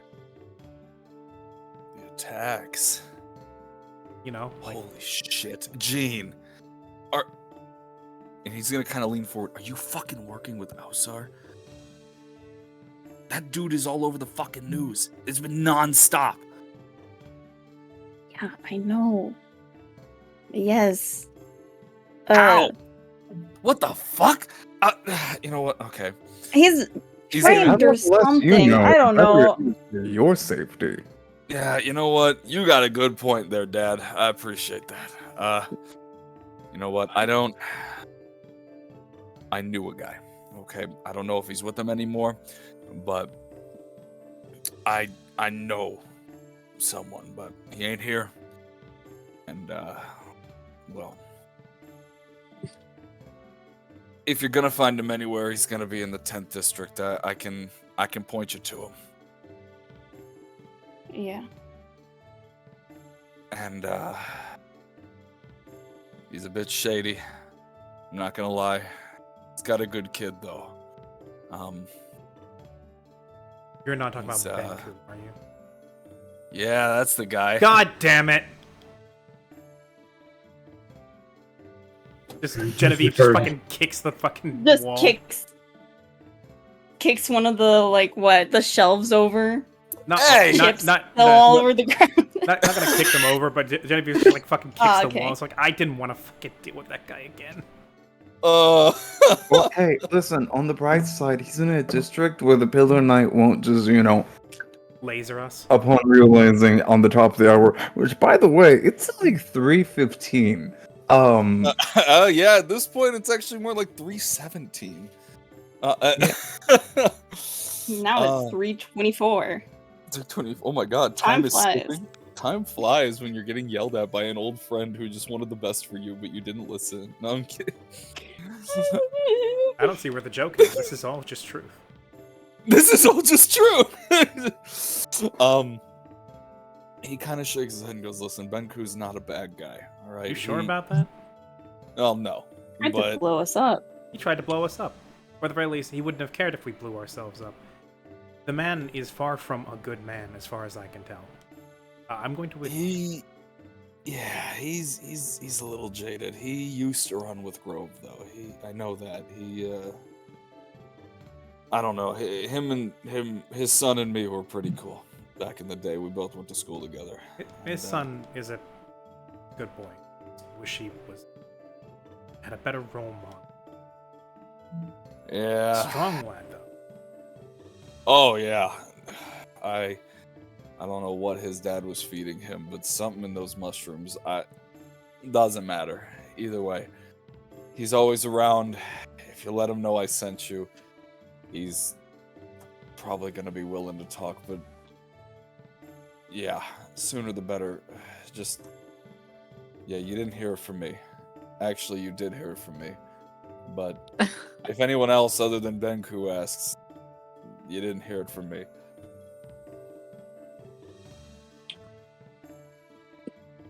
God. Ugh. Alright then. And he's gonna hit the button, and the shutters on the windows and the doors are all gonna kind of unlock, and he'll kind of stiffen himself up, quickly put his blunt out, put it away, put it in his shirt pocket, stiffen his back up, and go, "Hey, is that everything today?" Yep, we were just taking the meat chips, the slushies, the the 6 piles of nuts, and yep. Genevieve will put the bag on the counter. Say, just Sounds this. good. And he'll just start scanning things and kind of just shoot small talk as if the conversation has been going the whole time. And then as he scans the last item, Gene, what did you end up getting? He's got a bag of chips, right? Probably like I don't know, one of those chips that no one likes. Like pork rinds. Oh yes. Oi! yeah, Okay, I like pork rinds. Okay. I do like pork rinds. Okay, we're about to have a real bad. We're about to tell someone. We were about to have a fucking fight. Yeah, no, pork rinds are pretty good. Meat chips. Meat chips. Either That's way. basically what pork rinds are. Yeah, they're No, like I mean like the things that I'm currently eating. Yeah, either way, meat Have you- chips, have you- and pork rinds, whatever they may be. Yes, I have had every flavor of pork No, rind. no. Have you had actual pork rinds? Yes, I have. Yes, and I hate them. They're fucking The delicious. pork rind man. trips are good. The pork rind, actual pork rinds, I don't like because pork be stanky. They're great. Wow. Stanky. All right. Either way, as he scans Eugene's item last, he'll grab at your hand before you take the bag, and he'll kind of look at you and go, "Listen, dude, just please be careful. I don't know what you're getting into, but I don't want you to actually die. I already grieved for you once." Well, we've got his back. Yeah. Not alone. Aww. Much as Now, Keith. as much as we like to bitch at one another, Eugene has been there. We'll keep an eye on him. Oh, good. He looks up to the clock. Oh, hey, it's 4. No, I'm kidding. All right, no, yep, all right, bye everyone. Yeah, we need to get out of here. I before, think your clock might be a little bit fast because what I have is 4:23. So You mean 3:23? you know what? I Time, think all of time our works clocks differently in go. Iris. Yeah. it's about time now that we've got everything ringed up and bought that we get out of this place before Misincarnation of Flying Laser Death finds out we're here. Yep. All right. It was. Yeah. Dahlia's cool, man. She's never really given me any trouble. She loves those tornado rollers. Don't tell her I told you, though. They're a secret. Oh, that's great. She loves to put herself as some sort of like high class woman. Oh. Anyways, you didn't hear it from me. You heard it from me, but you didn't hear it from me. Anyways, We were never good here. luck. Yep. Later, dudes. Eugene. Yeah, man. I'm sorry. Through that whole conversation, I was expecting the clerk to be like, I thought you were bae. I Turns out you're just gay. fam. You just. God damn it. God damn it, Jim. Crunch. Crunch is eating a seat. Like, you hear the crunch. It's like, oh, the amalgamation must have found some snacks. You get back and the steering wheel is missing. Like, just- No. I was inside. I was eating. I like to think I just, as everyone was doing their conversation, just looked to my left, found a bag of chips, and just popped ate open. it. Honestly, I'm gonna let that slide. We're gonna say that you took a bag of chips and you just absorbed it into your body while the conversation was Potato happening. chip, and then I'll And eat it. Yeah, you absorbed the bag, but you were eating them internally, one by one. But then there would be no crunch. No, the crunch is just a. It's the Very constant crinkle hard of the to- bag. Yeah. Oh. Now she crinkles when she moves. Yeah, he'll kind of look and go, "You don't need to apologize to me, dude. You know, I already made my peace with that. You need to get right. But I still want you to get there. I'll be here. If you ever want a job, I need a night guy." Yeah. The purple guy on the Hey, night yo, shift. 5 at the nights at gas Jeans, yo. station. 5 man. nights in jeans. The man behind the God. laughter. 5 nights at Freddy's. The sequel that no one asked for, but the sequel we definitely need. Oh, god damn it. Have a spin-off where it's Eugene working the gas station night shift. And it's It's just a all these horror dumbasses.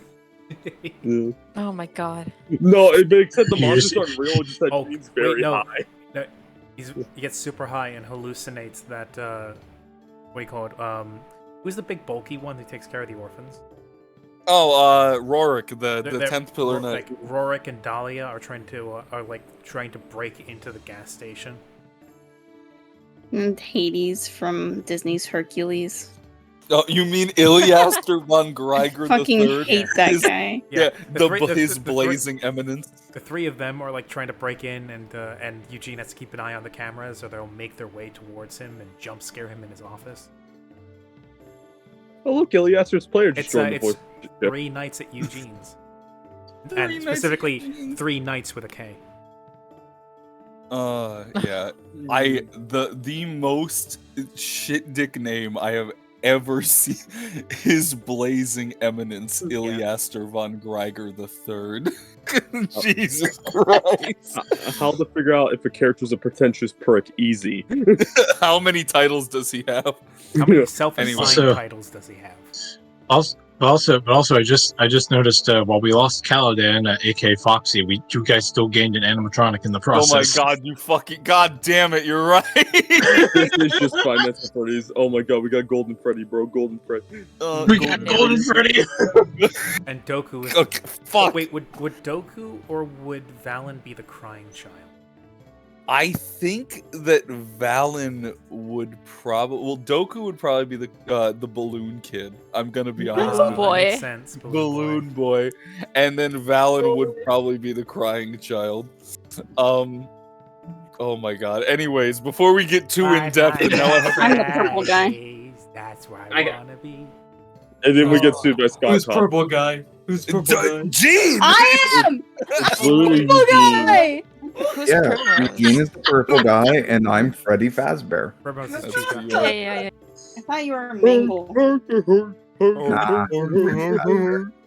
All right, before we get too fucking into this goddamn bit, and I kill myself. I still remember the fucking when we discovered the shit about the voice actor of Freddy Fazbear from Five Nights at Freddy's.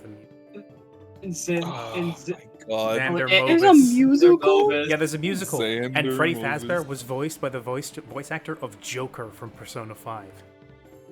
Thank you for reminding me. Thank you for reminding me. I'm finding that shit right now. Hold on. You never see Oh, that by the coming. way, hey Matt, you wanna get hit with something painful? No. The Yes. voice actor for Diavolo also voices Funtime Freddy.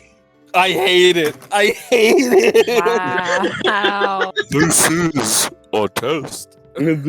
Wow. But anyways, yes, before we become a global person, Before we because completely succumb to the brain rot.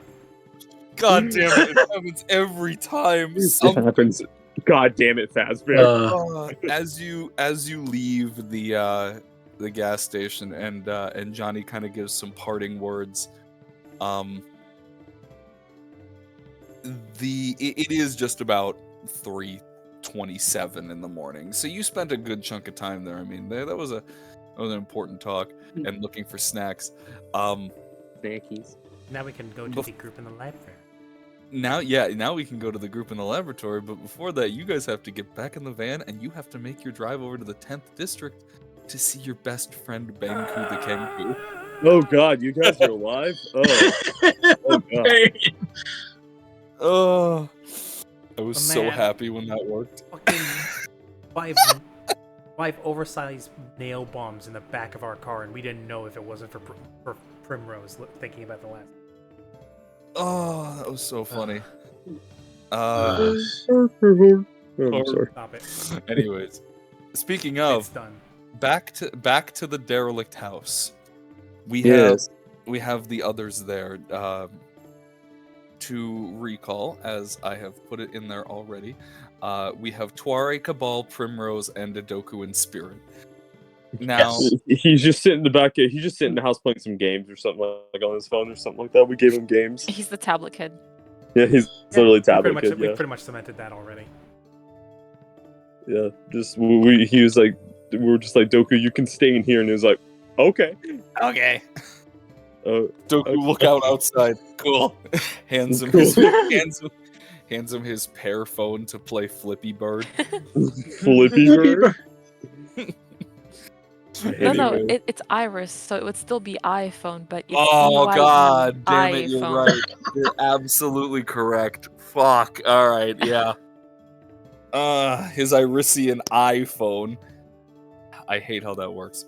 Anyways, Tuare, I'm gonna need you to take the scene here to describe how you've hidden your part of the archive in this derelict building. No leaves the call. Okay, it's my turn then. Yeah, your turn. You're playing for it, yeah.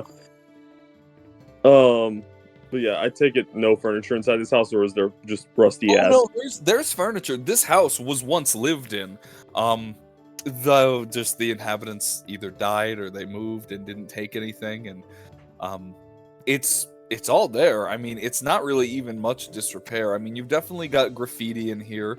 People have come in here, and probably, some kids at the barracks, not even kids, like some people at the barracks who, after a long night of drinking, went to the haunted houses and they fucked the places up a bit, smashed some windows, destroyed some stuff, urban exploration, except like a dickhead. Mm-hmm. In that case, Tuare's gonna go to this oversized, crusty ass mattress. I know it looks strange, but I had Boris sleeping here. Even though I don't think he sleeps, he was just there just to make sure no one squats in here. And he's going to just remove the mattress. And at first, it looks like there's nothing beneath it, except for just like definitely, what's the word, like moldy, rotten wooden panels. And Tuare is going to then begin to, using a bit of his venom, he's just going to start drawing a little magical outline before poking the center, and it just starts to light up with all these Wedillian symbols, runic images, before a little portal, I guess you could say, just appears on the floor, and inside it looks to be this. If you could ever imagine like the libraries of Alexandria, probably something similar like that, like stone, like sandstone, bookshelves, intricately cut like archways and stuff like that, leading into other like antechambers rooms, and like an excess of just overly magical symbols. Okay, we're in. Well, we'll head on in first. Except for you, you stay put, Doku. Doku Doku. Doku hides inside a drawer. Oh no, it's the piss drawer. Anyways, well, yeah. It's I still the remember poison that drawer. image. Samuel. Hello, person. I don't know who you are Oh, just hello, quite yet, Samuelson. but apparently they know me. I trying to know who you might be, but I don't know. But hello, Whom's is their name? Samuel. Samuelson. Oh, is that my brother? Oh, it might be. Hold on, let me check. I'm Uh-oh. assuming. Give me a second. Oh lord, it's a family reunion. Family You've reunion. come just in time to watch your sister be cringe. No. No, that was a little all right. I'm sorry, though. start Honestly, singing. knowing if you two Start singing in are Japanese. siblings, you've probably seen that plenty of. That is true. I'm pretty sure that's my brother. That makes sense. If that is the It case, can be so awkward if this isn't your brother. Yeah, he's just like, Oh, for hey, sure. it's Gingerbread. If not, hello, a random Sam. Right, this is our other little shushing emoji. I'll take that as a confirmation. Hello, I think that's him. hello, Sam. I am. Yes, but you would be correct. You're descending down these stairs, and Yes. and what was once a derelict and musty-smelling house, slowly begins to fill the air, the stale air, I should put, with this almost mildew isn't correct. It's more like sandstone. You smell as you descend like you're on an island almost, or maybe at a mountain peak. It's almost as if this place is pulled out of time and space. And as the last person enters, as you make your descent down this spiraling staircase, the entranceway closes above you. Traveling down, you see these books, and multitudes of them. But more than books, you begin to see trinkets. Small things, necklaces, strange carved boxes, gems. It's all organized, albeit sloppily, to some extent. But eventually you do reach the bottom, and Tuare, what is there? Nothing. You showed up for nothing. There's Jack nothing here. shit. You're trapped in this endless hell. I stab you in the head. No. Finally, I got you alone. Spoiler alert, I've been for the grove. 2.0. Oh, well, the iPod kid is distracted. Quickly, assassinate. It's quickly Kill. quickly assassinate him. The iPod. Not even the iPod kid can save you now. Anyways, I need to look back at what was down there in my fucking movies.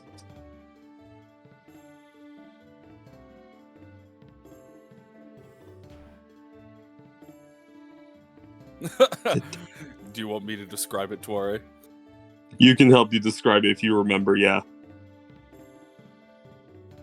As you reach the bottom of the stairs, it's very clear what Tuare meant by 1/3 of his archive being here, because it almost seems as you climb down into this demi-plane, that once you reach the bottom, there's a good chunk of the room here, a corner in particular, surrounded with what appears to be some old chairs, more books, but in particular, and probably at the apex of this, at the center of this fragment, appears to be a large engraving of stone and steel upon the ground. And in this engraving appears to be a cube, a small, I would say, probably could fit in both of your hands. Probably basketball-sized cube. That's a good way to look at it. And as you do, and everything kind of settles down, the rest of the room is nothingness. Almost as if you are staring out to the astral sea. It is broken and fractured. Green, not green, I apologize.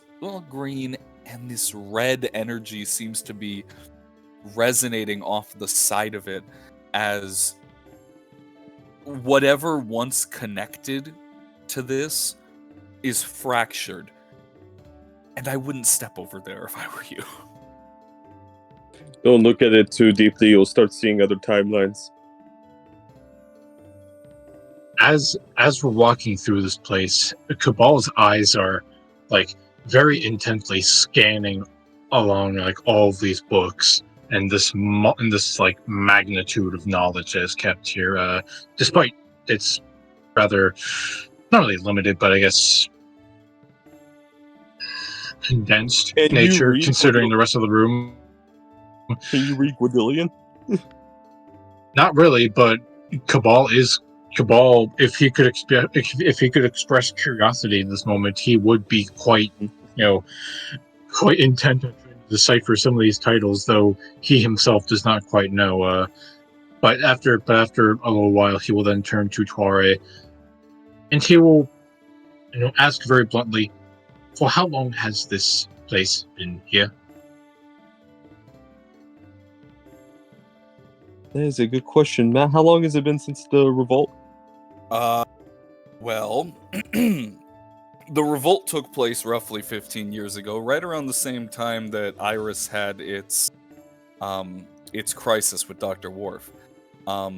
So it probably arrived here, I would even say maybe 13 years ago. That sounds about right. That tracks. Mm-hmm.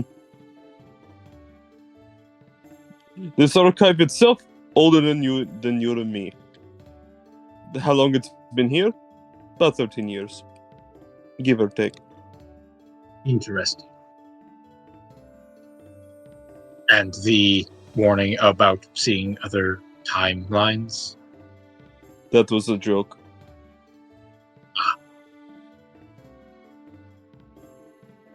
I see. after a couple second long pause. I see. Stares into now actually sees alternate timeline. Actually, I'm not fucking with you right now. Go ahead and roll me a perception.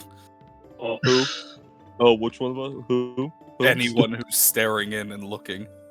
I'm not even staring in. I'm just like Cabal was just thinking for a moment. He wasn't even going to look in.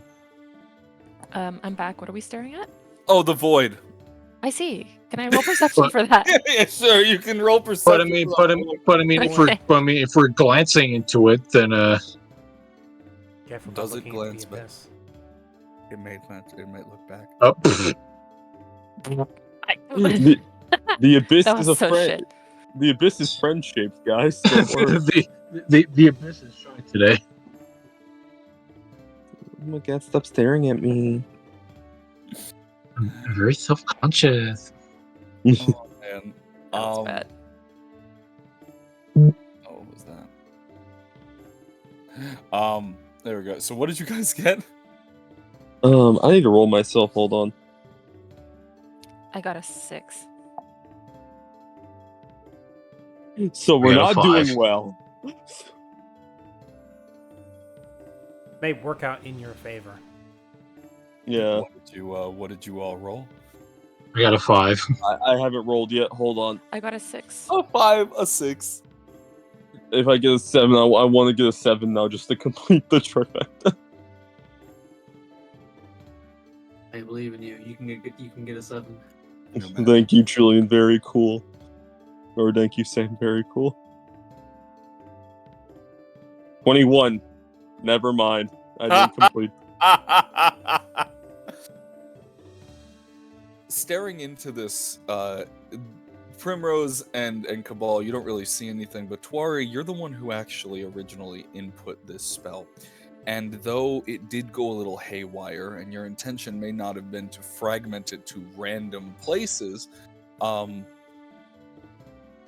it's clear that the magic here is familiar. And one thing that your master taught you was that rifts between worlds do exist, and to traverse them is possible, but ancient and lost. And looking at something like this, fear would take hold quickly as you stare at a blanket of nothingness. But the energy that dances from this fragment can sometimes gleam information somewhat interesting towards you, and your trinket begins to resonate ever so slightly as you stare into this void. And the energies that are purveying from your archives fragment here, and you get a glimpse of a marble city.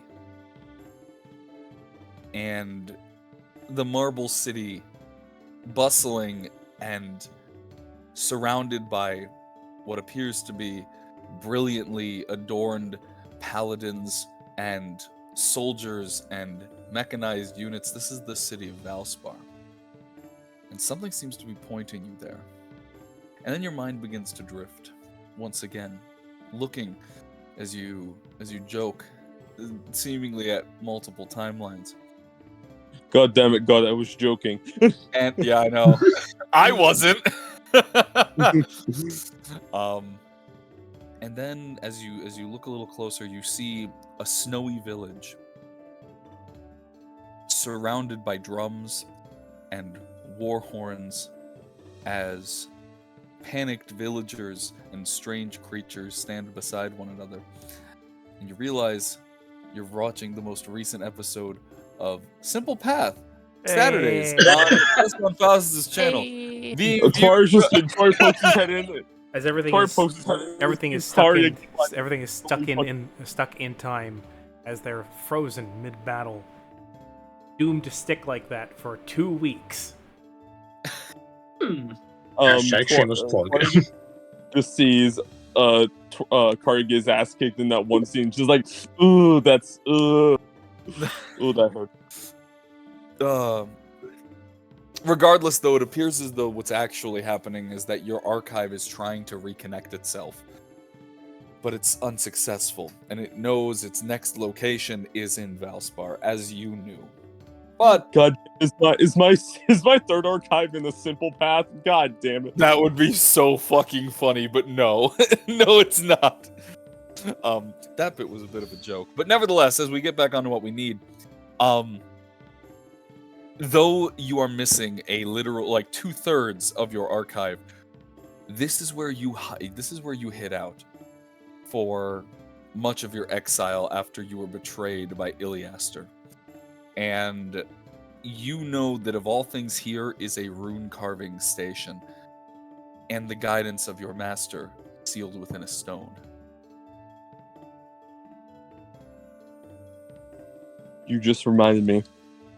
I forgot what we called these things. But they're essentially just Jedi holocrons. Yeah. Weird. And now I remember. We got the crystal. We got the holocrons. We got the holocrons. Okay, listen here. Primrose's half clanker. Oh my god. I am like 90% clanker. Yeah, it's true. Yeah. God damn it. We're still 99. Cabal is General Grievous. Yeah, pretty much. No. Oh boy, oh boy. Hello there. Oh no. Anyways, you're free to read any of what's there that you can understand. I believe that it wouldn't surprise me if there's something in Middle or Ancient Idrisian that you could probably understand. But what you are here for, Yeah. only you can do, Tuare. Yeah. Do you have the crystal in its Hogyoku wrap? Yes. Simbunk Zaku. No, but for real, you do have the crystal, yes? I believe so, yes. Yeah, I believe so. How are you going to inscribe runes onto this? And what runes are you going to inscribe onto it? Well, first things first, I'm gonna turn on the I guess we could just call it like a librarian's crystal, and I'm gonna turn that on, and I probably thought you were American. Sorry. That's why I called it a library. Yeah. a library, a library. Don't make fun of me. Anyways, yeah. In order to do this, you need to remove the trinket that was passed down to you by your master to synchronize with this thing. So I assume you are taking the heart of Othixene and laying it bare. Yeah.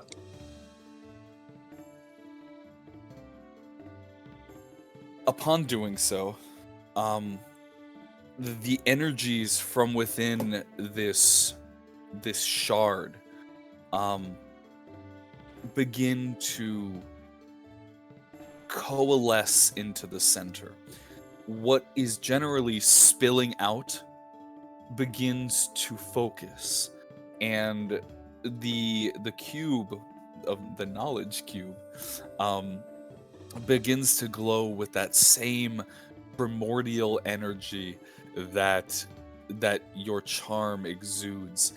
And as it begins to glow with a almost pyroclastic red and black, it begins to shift, change, and begins to lift. And as the mechanisms begin to open, a figure is then projected from this cube, and slowly building from nothingness itself is a large Sparasa man, not one of the ones like Myoto, who is a proper Drider, more akin to yourself, who is more humanoid in nature.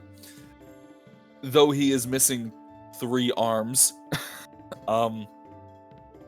you see the familiar face of Brennan Doth, your master, and wise runekeeper of the Gwydielian Kings. Access has been granted. Tesso Tuare Nisi Puri. What knowledge do you require? I don't know what knowledge do I acquire. Joking. Damn it. I didn't think I'd get this far. I require the knowledge of what knowledge I need. Right. I need you to tell me what I need. Great keeper Show of us the knowledge. manga section. Show me the mangas. Great I'm keeper quite- of knowledge. Why do children love the taste of cinnamon crunch? God damn. Hey, where are the Bill Nye DVDs? Hey, where the Bill Nye DVD? Where are the Bill Nye DVDs? Jesus. Love those. Thank you. Thank you, oh wise one. Very cool.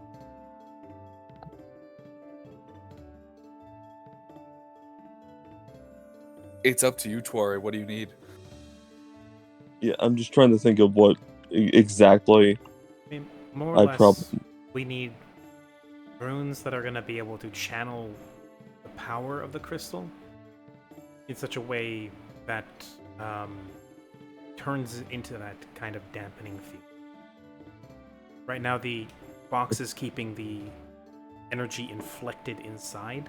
We need something to help kind of channel it without letting it just go completely hog wild. Mm-hmm. Could you provide me with the rune for projection? The projection itself raises its arms, and in the air before you begins to sketch out the pattern. And eventually there it is. And Twari will begin taking a little chisel, and he'll also write it down for others, just in case they want to attempt to replicate this, if they can even do that. Now here's the thing: for every rune that you inscribe, you're gonna need a few. I'm not gonna make you roll 30 times, obviously, but I'm gonna need Basically, the runes you're gonna need are a projection rune, a dampening rune, and a focusing rune. Now, you would know all three of those, but you would need help. And in order to get your chisel and to properly funnel it with magic, because you're going to be using your fucking trinket again, Yeah. I need 3 Arcana checks. Oh lord. Now, if anyone is proficient in Arcana, you can assist him. I am, actually, so I will assist. Then roll with advantage. Or would it? Because that doesn't. So quick question. So focus, projection, dampen. Dampening, yes. Even though it probably heighten the check a little bit, can I essentially add an extra rune in there that that sort of signifies a greater field? That a greater field like that, Like an amplification. Yeah, an amplification. Yeah. You know what? I would fucking- allow that, and I will actually let you decide. Would you rather use Arcana or would you rather use Spell Weaving? Which one do you have a higher chance in? I think Arcana. I have a higher. Let me check my spell weaving again. Because I think I have a higher Arcana than I do spell weaving right now. Yeah, I have a higher Arcana. And you said roll these with advantage? Yes, you are getting some assistance from Cabal, who is guiding your hand basically as your Yes. master is as well. Nat 20? Another Okay. Double nat 20s! Wow. A 20? Do you need me to roll? I fourth bestow one? my luck upon thee. Thank Man. you, Cabal. Do I need to roll a fourth one to add into amplification? Yes, to add in amplification, you would. This is the benefit of Another stopping. nat 20. Holy This is the shit. benefit of stopping. Wow. This is what we get for stopping at the high-end gas station. Yeah, there you go. Someone take a screenshot of this. Balance. I is want it restored. framed. The balance has been Swarry. restored. Balance has been restored. Swari ends up creating the best fucking dampening rune ever, better than the Ralph's original one, I guess. Yeah, with Cabal's One second. with Cabal's eagle eye, kind of guiding you in like the proper direction. You know, carve this room along this degree, about 34 degrees left. I can't believe it. That Second, I'm going to snip that. Thank you, my friend. My eyesight hasn't been as well since my largest eye got blown out. That's yeah. You and your mentor. That is most have- unfortunate. You and your mentor have that in common, don't you? Disfigurement. Indeed. Yes. Indeed. Throwing it up on stream. 3 nat 20s and a dirty 20.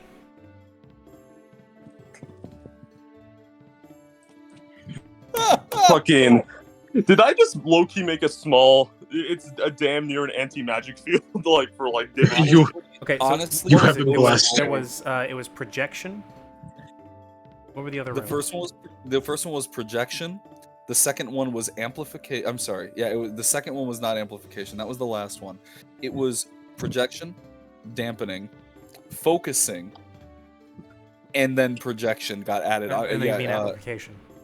So, amplification. The got added on. focusing rune is the one that I mean, it's still a dirty 20 on the focusing rune, but that's the only one that's not like perfect. Yeah, and It kind of overheats here and there, but it's okay. I wouldn't even say it overheats. You See, still got see, it works, but there's one flaw. If you use it for like 5 days straight, it starts to overheat. And yeah, this thing, through your master's guidance and Cabal's computer accurate aim onto your rune carving, you may have just made a masterpiece. This almost glass composite reinforced sphere that was made by Donnie was very resistant material, and it moved along your chisel pretty damn perfectly, and one by one as your runes carved, they flared to life, using the equivalent of your almost as a hammer and anvil, your trinket being the anvil and your chisel being the hammer, you empower this thing, and as it finishes, there is a bit of an awakening, and you can feel it. The sphere itself begins to flicker, and then stabilize, and the crystal within begins to float in the center and slowly begins to rotate as the runes dance to life one by one by one by one. And in that instance, you hold this thing and you realize that you can't actually grab it anymore. It seems to just float around your palm. You've created something, and you only know that it works by the sheer fact that everything around you has fallen completely silent. Your master's words, gone. In fact, even your trinket, gone. It's hushed. And Primrose and Cabal, you can also realize that there is no sound. You've created a perfect dampening field. With that, Cabal will is- place a hand upon a. Oh, sorry. Go ahead. Go ahead. Yeah, Cabal will place a hand on Tessituar's shoulder.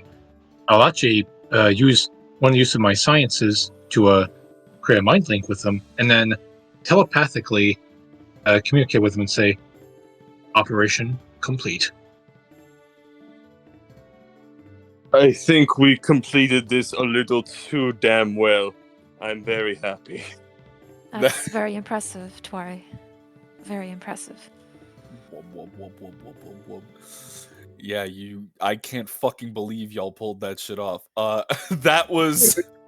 God was like, this one's about to leave. Let's give him a dub. I can't believe that you... Because listen, if any one of those did not hit a 20, the DC was 20 on each of those. If you did...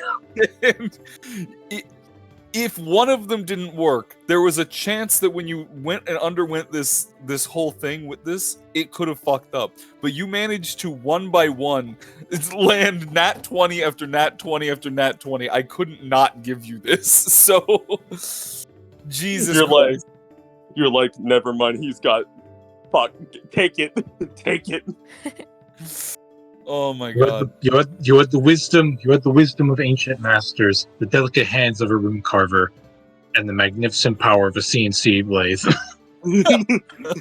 Thank you for your laser blade, Cabal. Very cool. Yeah. Laser accurate, like mathematical, almost precision, No, carving. Rise, I was about to fuck up something. He was like, no, 2 centimeters, not 1.5. 2 centimeters to the right, not 1.5. Yeah. Your master's voice inevitably, as you kind of have this thing floating in your hands,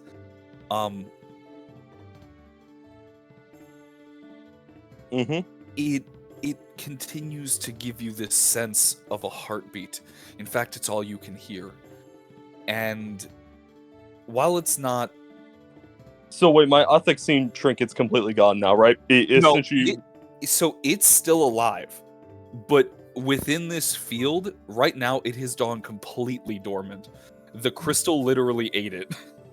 So it will come back, but basically you'll need a long rest away from the crystal to allow your trinket to regain some power. That's completely fine. I was just saying, did I just get... Did one of my permanent trinkets get removed from me? Do I need to pick it up? No. Okay. But it is empty right now. It basically used it as a complete conduit, and in a strange fascination, you have created one of the most perfectly balanced entities of both natural and magical genesis, with a powerhouse from both. As it begins to continue to buzz around and slowly rotate, your master, his breaks continuity, and he's like, "What the fuck?" Yeah, what the fuck? No, he though you cannot hear him and his visage is staticky, you see him repeatedly putting one hand over top of another. He's not clapping. It's almost as if he's saying to mimic him. I will do so. Upon you closing your hand over top, the dampening field slowly vanishes, and you feel this almost static run over both Primrose, and then it runs through you, Cabal, and you feel like a surge for a second, and then you feel it run and give you goosebumps as it all coalesces back, and it stops floating. And your master's voice goes, "You have done well, apprentice.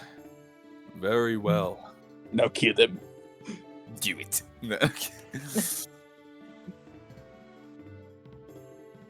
Truly, you have created something wonderful. Excellent. And then his visage fades.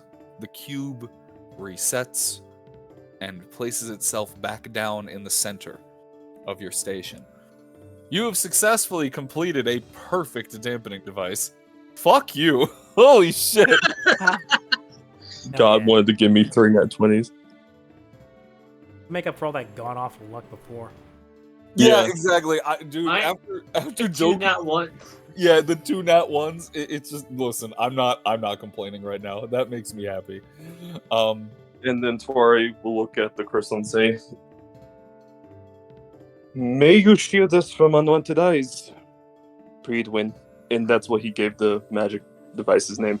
Oh, he's named it Pridwin. I like that. Yeah, because Gweddle was originally based off Wales. Yeah, Wales. Yeah. It's Yeah. King Arthur's shield. Yeah. Well, with that, you have completed your device. I now So say, wait, since Cabal was a little technology, did it have any effect on technology? Like, did he kind of go out for a second before? That's why I was saying that there was a surge. It didn't completely. Yeah. Like it felt like a power surge throughout his body, even despite the fact that there's a brain inside of his head. Mm-hmm. It's And as if you felt your nerves coming to. And that's the question: is how did that affect Primrose then? Because she has that suit. Yeah, the same thing. Oh, I think I may have mentioned that. Overrunning Primrose and then Cabal. I didn't actually specifically say that, I should have, but yeah, no, a very similar thing. It was like static running through their bodies, like everything went numb for a second. Mhm. Wow. And you've done it. You have managed to make a dampening device, and now... Get in contact with the others, please. We have the device. Yes. Speaking of the others, before we jump back to you guys and get you over to the 10th district, I think we're 2 hours in. I think that's a good time for a bio break. Bio break. Get water, Yes. bathroom. Actually, yeah, perfect timing because I had to use the bathroom. Yeah. All right, let's break for a bit and reconvene Yes. in, let's say, 10 minutes. Yeah. Sounds good. All right. I will switch to the Be Right Back screen. I'll mute us all. No, by the magic guy.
afternoon, and I handed her a toasted bread. I put it in the air fryer and went, "Here you go," and I left. Thank Oh, you, sure, You Matt. it's want to Very fascinate a cool. not woman, gonna hand her a lie. piece of toast. Or She just will any food for that matter. Okay. She will contemplate the toast. She will love Anyway. it. Oh We are fuck back. yeah, this shit is sourdough. It's so good. Don't. Oh dear. Oh no, it's a Samuel, little too Samuel, I'm good. gonna if, come. Samuel, if you're still here, I'm very No! Oh no. sorry. What have you Anyways. done? Anyway, What so have you Picking back done? up. so Picking back up from where we were. I'm sorry, what were you saying there, Quest? I was just saying. So now loaded up, and I'm assuming in the meantime that whole thing with the runification or the ruining being done. The ruination. Ruination. On the way back, since we're heading back into the 10th district, Genevieve is going to ring. Yeah, actually, it's funny enough, but when you would go to do that, you would have been receiving a call because the last thing that happened was Tuare telling Primrose to call Genevieve. Cool. Yeah. So she picks it up, and there's like Primrose. Oh, hey Celeste, how you Oh, doing? Genevieve. Sorry. Hey Celeste, I Go was ahead, you go actually first. just about to call you. So turns out our business is going to take us directly into the 10th district. So, are you guys done with what you were doing? Yes. I created God. Joking. Yes. I see. We did successfully create, or actually, I say we, but really it was all Tuare with his skillful maneuverings of some glyph magic kind of stuff. Hey. Cabal help. Yeah, Cabal did. Along with Cabal's help. I'm not I really too much of assisted. an expert on it, I assisted with some mathematical. I like to imagine that Cabal's like, I assisted. I assisted. What? Oh, God, Yes, you Cabal, did. Cabal starts crying. But yes. the So, both of them together managed to create a near perfect, if not incredibly perfect, dampening glyph. So that's reassuring. Then. yeah, We'll have a very useful resource on our side. yes. I'll swing on by, pick you guys up, because I hate to say this, but our next Eugene's inside man pointed us in the direction of our next informant, and unfortunately, it's Benku. And then we hear I see. Primrose just says, Cox gun. Well, I'm opening our bag. that is very unfortunate. I really hoped we'd never talk to him again. Personally, But the same. if we need to, we gotta do what needs to be done. So let's just hope we don't fall for any more of his tricks this time. Yeah, the question- Eugene's friend insisted that he's not such a bad guy. I'm personally not of the same impression, but according to him, he used to run for the Grove, and if he says so, then he may be our only man contact with them, or at least tell us whether or not they had any. I see. His involvement with Grove is a bit concerning, but if anything, that'll give us the information we need. So He kind of does strike we me as should the meet type to be a jaded extremist. yes, he does very much so. Now, the question is, are you going to pick up the rest of the group, or are you just going to head Yeah. right to the 10th I'm gonna district? swing by that dilapidated house and pick up the rest of them because Mhm. they're done with their task. Hmm. Swinging out from the 8th district. is this And- thing presence dampener, or does it just dampen power in general? Now, that's a really good question. You're not even quite sure just yet. You're going to actually... I'm not even joking when I say you made something beyond what you thought possible you could make. So you're not even quite sure yet. I got You're going one. to have to actually research this and study it. Me slightly improves that glyph later on. Oh no. Oh no.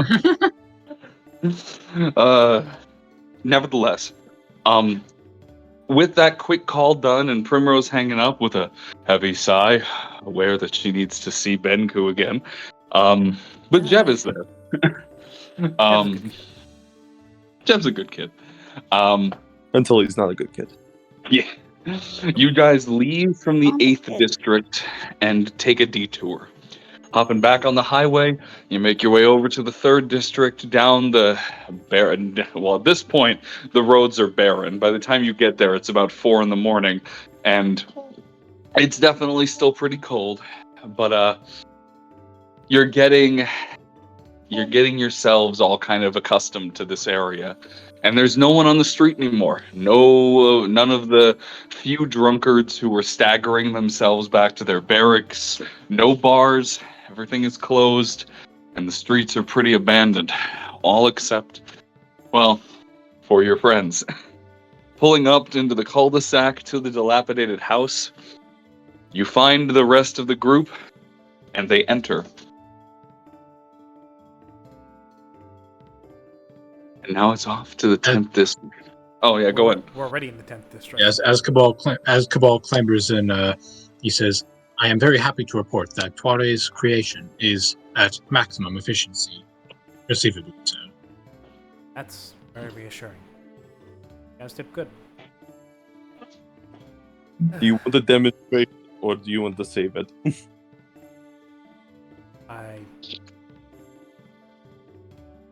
I'm a little apprehensive because my car still uses Genesis. Oh yeah, I could just destroy your car. The poor girl's already been through quite a bit. Do it. Do it. Do it. Wait. Do it. Do it. Sudden Then we'll realization. have something in common. What, We'll have something. being a hollow, broken wreck. No, having our vans blown up. Having our vans blown up. Also, what did you say there, Sam? Not Sam, sorry, Alan? Yeah, I want to send you a message real quick. This is not too important. This is a funny question. I swear to God, if you're trying to eat our damping device now. Continue on. Julian's or Sam's desperate want for Or self-exploding. yeah. Give me the rock. Give me the cheese.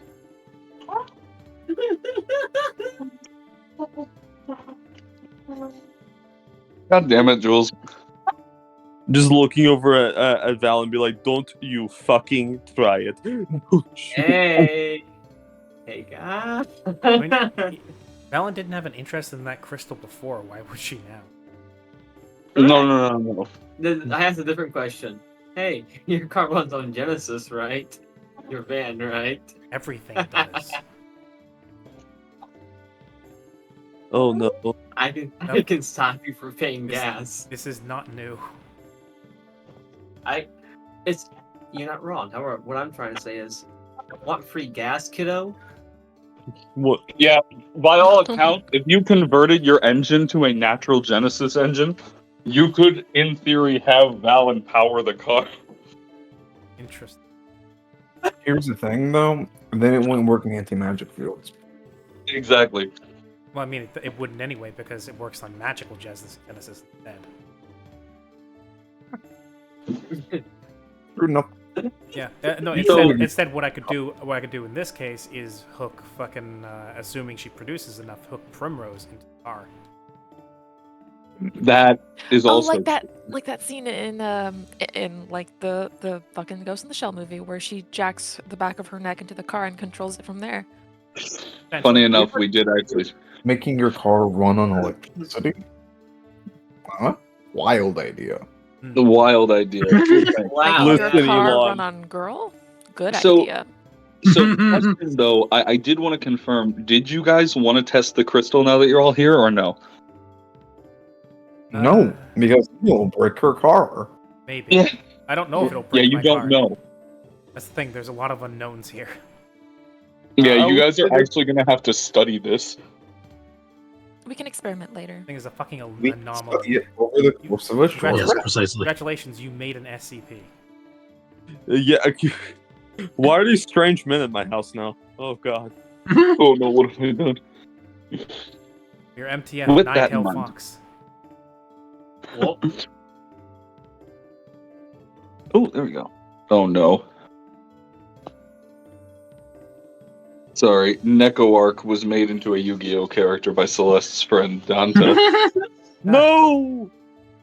Anyway. Danya. Get in here. Regardless, with you guys deciding to not use this now and potentially fuck over your progression I mean, worst case, for the night. because it's not a military vehicle, it's not shielded. If it gets EMP'd, there's a decent chance it'll be gone. Gets EMP'd, it's dead, bro. It's fucking... Yeah, and I love this van. Okay, we need even if it goes and you have to sadly burn it during a snowstorm. You know. I get it. Yeah. Either way, deciding not to use this crystal until you have more information on it, you do all get into the van. You get in a position and begrudgingly backing out of the driveway and heading to the oh so familiar 10th district at 4:30 in the morning. By this point, it's getting to the point where you can start to hear like the birds beginning to rise, the birds that actually nest up here.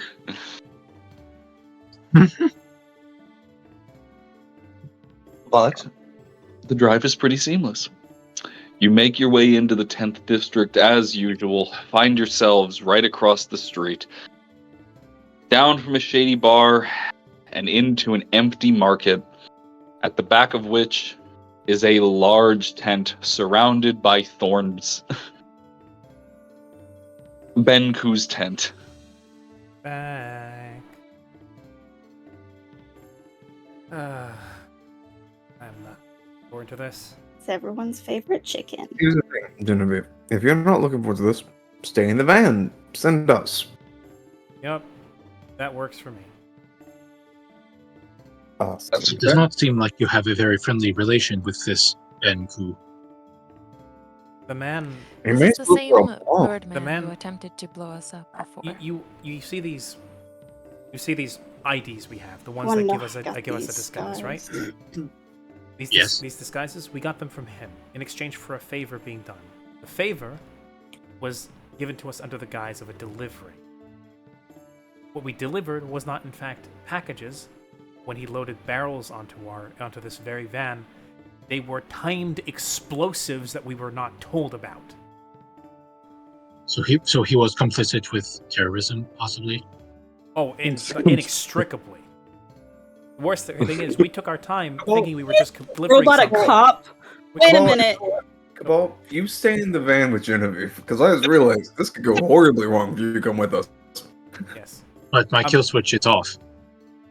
I think. Yeah, but you're still a cop. You Not mean? even, not Well, even I that. mean, by that measure, I am also a cop. I was a Yeah, knight that's what you're before. saying. You're a I cop. was literally assigned to keep the peace. Look, regardless. I'm never gonna trust you for that. Look, regardless, my beef with him is that we took our time. We stopped to get ice cream, all while we had ticking time bombs in the back that could have just taken us an entire block with it. It was only because of Primrose's X-ray vision that we even had a clue, and we managed to get away in time before the worst came to pass. And also, now, whoever it was that he took out with that blast, if any of them survive, will now come looking for us. I'm getting out of the van. Please do, before I go on a tirade. I'm leaving. So who's going in to talk to Benku? Me. That makes sense. I will go as well. If possible, I could come with. I assure you that I will not use lethal force with him. I'm staying in the car. I shall I'm not follow going in this. there. Please give Jeb my best. He's actually, a good kid. We will. Don't worry. He's No. a good kid. That's just Jeb's tagline now. Jeb, he's a good kid. He's a good kid. His father, asshole. You know, like the splash screen on Borderlands, where Yeah, it exactly introduces, like that. That's exactly what I was thinking.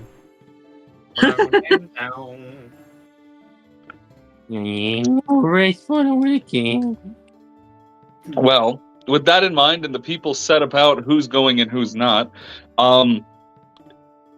you all make your way, and admittedly, you may or may not remember that this is where the cultists were meeting up last time. Mm-hmm. Oh wait, I probably shouldn't come. Wait, the Iliad. They blew up my house.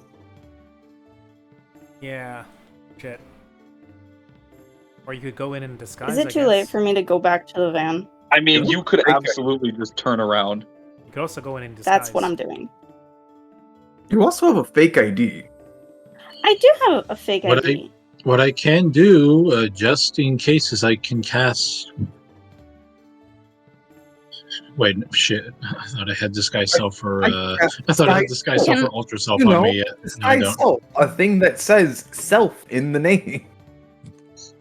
I do also have that. No. I was gonna cast it on myself, but then I realized I didn't have it. So. Well, also, I do have that. Worried about. Here, I'll cast disguise self on myself to make me appear like a human version of myself. Are you gonna use your fake ID?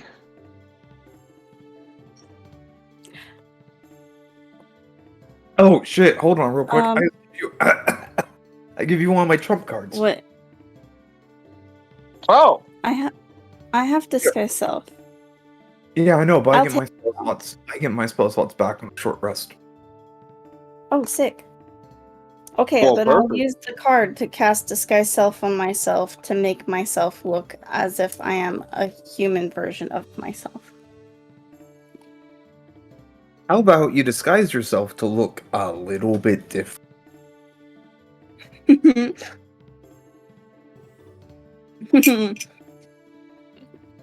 I'm gonna use my standard disguise for my fake ID that I have. I actually don't know if I'll they change even know the who outfit, Paul is. too. So they're just gonna see us like this new robot man joining people. So you guys probably have the advantage of like having a new party member with you that they don't We're recognize. in the criminal district. They don't fucking care that you're a robot. that's It's not gonna be weird to see a group of fucking weirdos. It's the weirdos. name. Regardless of that, as you all approach, Actually, I Ben changed my mind. Oh, do you not want to go? No, I do want to go, but I'm going to make myself look like a tiefling clown, so I... Okay, So you Pennywise. fit in with Mark. Yeah. I'm dressed I'll in elbow in.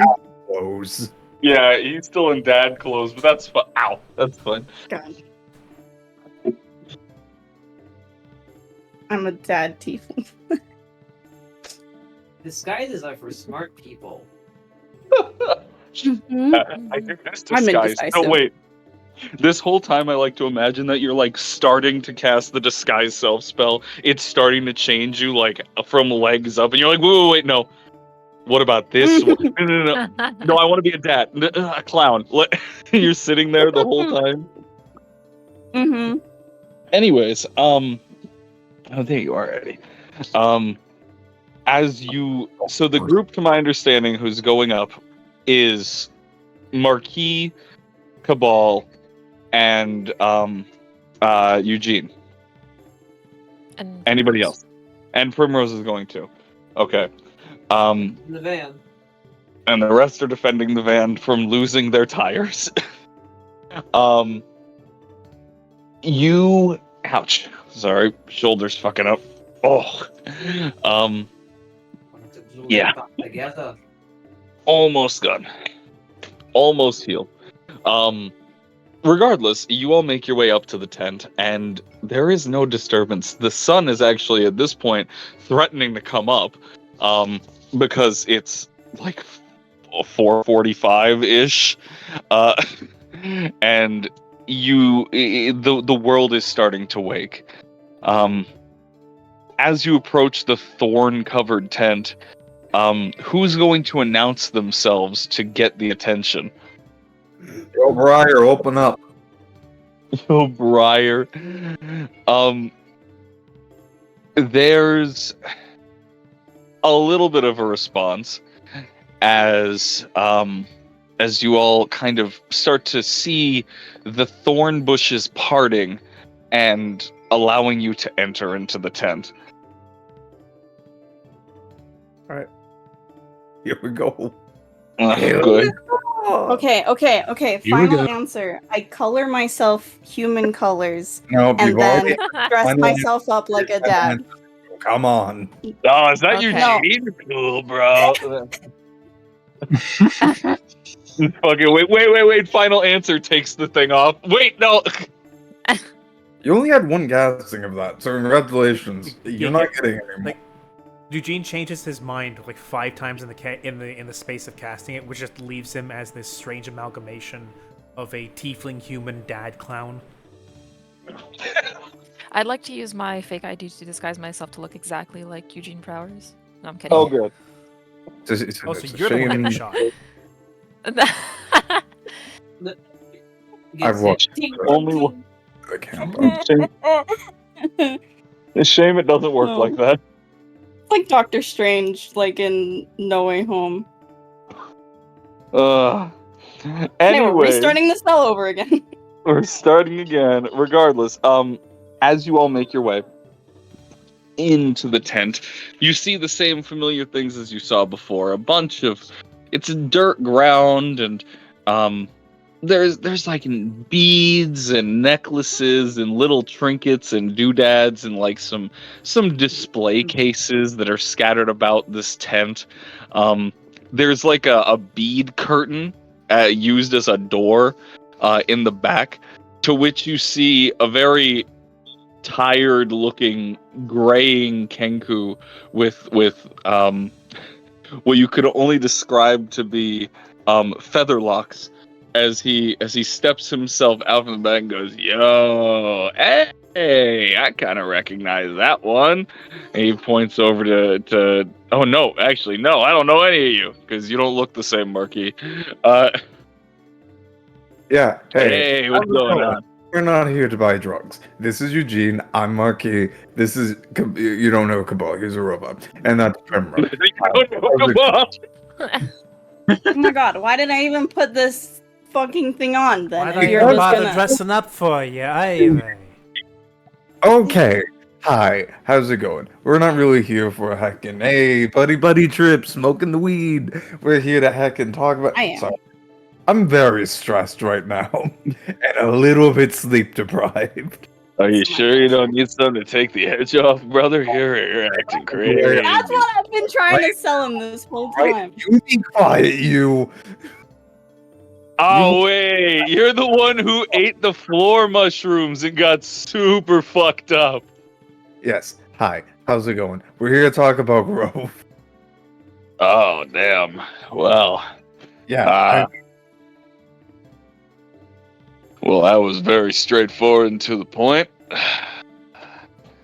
Well, Don't do things like that around here, Marquis. Come on. I have not slept in 8 hours. uh, You normally Alright. sleep like every 6 hours or so? When you... It's 3 a.m. Shut your mouth. 4 a.m. It is 4 a.m. We're actually going on 5. it's actually it is actually going on 4:30 at this point. It's like it's getting close to 5 a.m. The sooner we get out of here, the sooner we get to curl up in our criminal van and go to sleep. Man, you Do that know, right now. dude, you know, I You like. tell me about Grove. I'm coming. Okay, and then he kind of like twiddles his wings, and the vines kind of cover themselves. Not the thorns kind of recover the back entrance, and he reaches under the counter, and then he pulls out a large machine gun, and. And goes, okay, so are we like talking or are we like talking? Because you have like a death robot and that's scary. I told you we should have left the cop in the car, bro. The cop! was the one who said that. He's if I not may- actually a cop. If I may, Benku, We're here You to sent talk, us. to ask questions. We won't attack you unless you attack us. Oh, cool. Listen, with all due respect, Primitive. you sent us with some explosives. We came back with our own little explosive. So unless you cooperate, we're gonna Why are you making this talk. situation worse? Oh, In Christ! all the- honesty, We're all gonna we want threaten is each other. questions Just answered. fun. I should've just come along. We're I should've just come in this here. is threats Like, no, give among me friends, information. okay? Yeah. Threats among friends. Cool. Mm-hmm. Benku, like you're friend- gonna tell us everything we want to know, or else we're gonna download so much porn on your computer it's gonna fill up the hard drive. Mark Primrose, knows where to to get the confirm. weird stuff too. Yeah, Primrose, to confirm, did you actually say that? Well, if you're asking me, then no. I'm just asking. We would be really careful about saying things out of character. I got scared. I That's fair. almost I had. just, my instinct it really is to threaten this guy. But if you guys think it's a bad idea, I won't. He has Yeah, a Well, no. if he's pointing a and he's gun at able to us, cast no. wall of Otherwise, force. sure. So we're out. He's far outnumbered. We've got a death robot, and I'm in a suit. We'll be fine. But we can talk. We're gonna get information from him if he's dead, though. Technically, we were here to get information, and he was going funny. He's like, "So are we talking or we fighting?" And I was like, "We were talking." He's like, Listen, "Okay, cool." if No, he's don't. And then you threatening go to us, threaten my him instinct is to make this not back down situation from this even more cockfight. complicated. No. Oh my god, you guys are stressing me out, dude. Okay, so here's the thing. I wasn't sure, which is why I asked. Yeah, no, because yeah, because we're if just you talking. were, yeah, okay, cool. And then Genevieve he just kind of Genevieve glances over to where Valen is in the back of the van. He goes, "You think they're doing all right in there?" No. No, I don't think they're doing right either. God damn it! It's She's shame just trying to like sealed what in. do you call it, like one arm draped over her eyes as she's like set the driver's seat to lean back. Yeah, no. I make move towards shotgun. I moved toward. Oh no, he's Valen stealing shotgun, conniving. Anyways, inside the tent, Benku remains relatively calm. He literally pulled like a turret out. Like it was a high caliber machine gun. It was not an assault rifle. That thing was huge. But he sets it down and goes, "Okay, so like full disclosure, you scratched my back, I scratched yours. If I'm gonna tell you about Grove, which totally will, but I'm gonna need you to know that this ain't a two-way street. I mean, this is a two-way Threats street. that you gave us previously had a bomb in it. Yeah, That but is you need worth the fake 2 IDs. scratches. Make a persuasion check, Marquis." Not just that there was a bomb in it, it's that you didn't tell us. Oop, oop, oop. 21. That's doable. He sits there for a minute and he scratches his head. He scratches his non-existent beard. He runs a hand on his beak and goes, "Yeah, I mean, it was kinda for your fake IDs, but yeah, that's fair. Sure, I'll give you a freebie. So what do you want?" We want to know about the implications that Grove had with the Alsar thing. Oh, I mean, those attacks were like totally Grove, dude. Like, at least I think so. Like, it's real naturey and how they are. I don't know about the weird little like ringleader they got nowadays, but I mean, are you trying to join them? No, we're addressing the situation. You coffee. Well, listen, I haven't ran. I'm not saying you're in the wrong, because quite frankly, I understand the first instinct to threaten this man.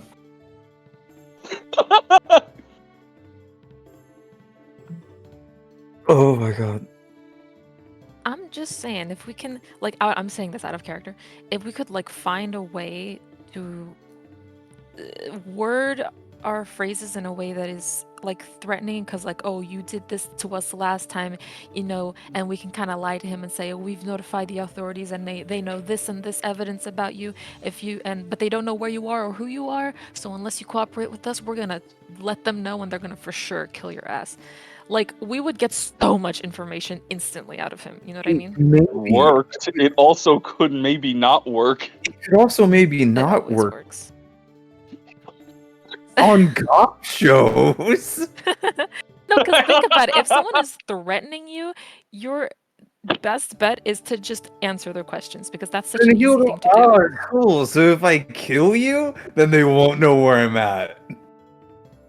I mean, is he gonna kill us if he's outnumbered? And we have a maybe. death robot with Oh, us? yeah, he thought he was outnumbered.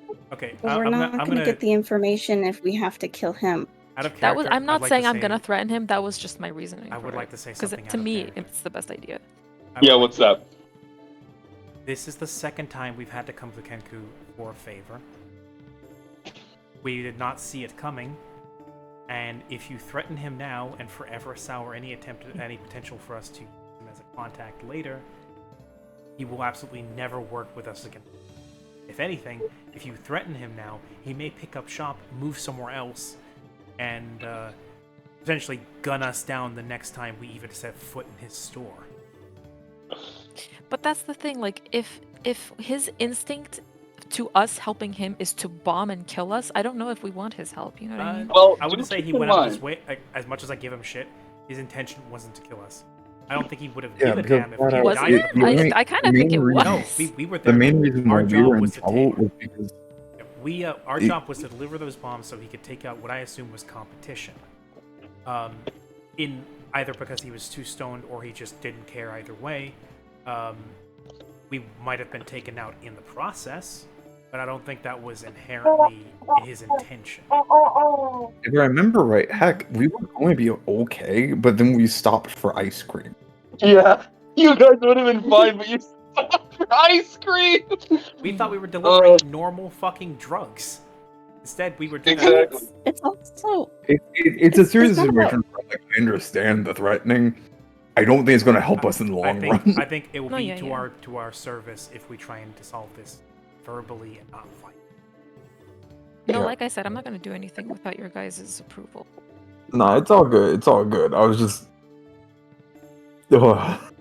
I'm just. As much as I fucking hate this man, I'm also terrified of him. Because Wall of Thorns is a powerful thing. Yeah. Wall of Thorns is a high-level spell from a druid of considerable power.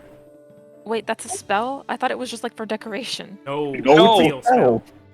I didn't know that was a spell. These guys think I it's so one thing I will say is that you guys would know he's a druid because he's been using druid craft to make hallucinogenic mushrooms. He is a Right. He's a druid of considerable power who also has a heavy machine gun behind his counter. Yeah. This man has connections, money, weapons, and considerable magic heft. Let's not make an enemy out of him. Like, we have a tense, issue with him as it is. Let's not bring it to violence quite yet. Quite yet. Don't worry, you guys get a little bit more powerful. You go beat up Benku, it'll be fine. Yeah. it'll go great. No, the main thing we had a question about is the thing with Ausar. So this is just purely off of guessing because there were some things that we saw there doesn't quite completely line up with it all. And you got any information about that? Oh, you talking about the Ausar, execution? Wait, I may have something going on with the execution of Ausar. Well, no, it's not happening. But that was totally a frame-up job. At least I think so. I don't know though. I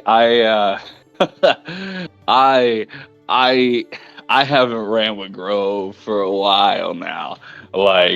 It's been a good few years since I last saw Edme and all them. I don't know anything. A lot of the things that have been happening, it's definitely seeming like a Grove thing, but they're acting real sloppy. And the last time I was with Grove, they weren't on the whole attack, die, kill thing. And I definitely don't know about that weird little tiefling girl thing that y'all been talking about. I don't know where she came from, unless she's an up and coming. Maybe she's a startup or something. I don't know. But listen, I may have gave you guys some shit last time, so I'll at least play ball. I can't do anything for you, but I can put in a good word. There's a bar. All right? At least that's where it usually was. Down in the Undercity. Now, it's where Grove likes to meet up. At least they did a few years ago. I'm sure that you might be able to find something there. Listen, you take this, and he'll reach under the the table there, and he'll pull out a leaf. I'm not even joking, a leaf. And he goes, "It's weird, but it's really inconspicuous. It's a tree that only grows out in Greshik. But they like to use these as passes because these leaves don't ever rot. Hold on to it, take care of it, present it at the door. They should let you in. I can't do anything else for you. That's all I can say." Awesome. Thank you. I take the leaf. Cool. Anyways, y'all need some. Just let me know. Let old Benku help you out, huh? Yeah, I mean, I know we kind of have a tumultuous past, but I think that that's all water under the bridge. Anyways, yeah, y'all got away to the Undercity. But, anyways, you got away to the Undercity? Yeah, I know a guy. I walk out. That's pretty good. I was definitely gonna have Benku fucking say, "I can help you, but you'll have to help me." What? Nope, All right. I know a guy. Thank on you. his Goodbye. life. Also, yeah, Celeste said, shaking my head when ice cream run nearly kills you. Nearly dap up Jesus for some rocky road. We were almost scattered around the rocky road. Oh, it was bad. It was really stressed. I don't think you understand how stressed I was because every time that you guys stopped and did something that wasn't delivering the bomb, I was rolling a D100 and on like a 70 and up, it was gonna detonate. And I was like, okay, okay. And then you guys pulled up and you got caught up by the guards and I rolled like a 65 and I'm like, oh man. Oh man. Jesus Christ. Oh, man. Like, either way, Benku kind of waves, and then as you guys start leaving, goes, "Chad, where the fuck are you? Wake up! Customer time!" Bye, guys. Thank you for your I leave. cooperation. And as you leave, the thorn wall seals around the tent once again, and you leave with a leaf. Make like a tree and leaf. Damn it. Amate. Oh, All right, cool. Back in the van. I'm passing out for a bit. Here's a leaf. Yeah. I go with the under. Well, if we're heading to the Undercity to go contact Grove, I suppose it's best we head back to the bunker now. Get some well-deserved shut-eye. Oh, yes. That's Would a be best. right. Alright. This is acceptable. Yeah, so, we're heading back to the bunker. Yeah. I think that'll be a good place to start wrapping things up. I think so, too. However, I will give you all a chance. Beforehand, as you go back to the bunker, if you want to do an Arcana check on the crystal to try and scry some information with some tests as to what it does. I could do Sure. that. Yeah.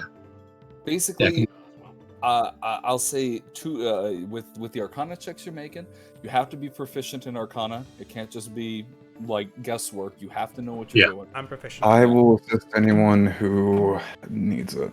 Okay. Okay. All right. Alright, I will do Same here. 25. Actually, what is my Arcana? Are you proficient? I got a 9. Oh god. I got a Oh, 23. I have some Arcana probably. Okay. So the 25. Did anyone else get anything above a single digit number? I'm not proficient. Okay, that's fair.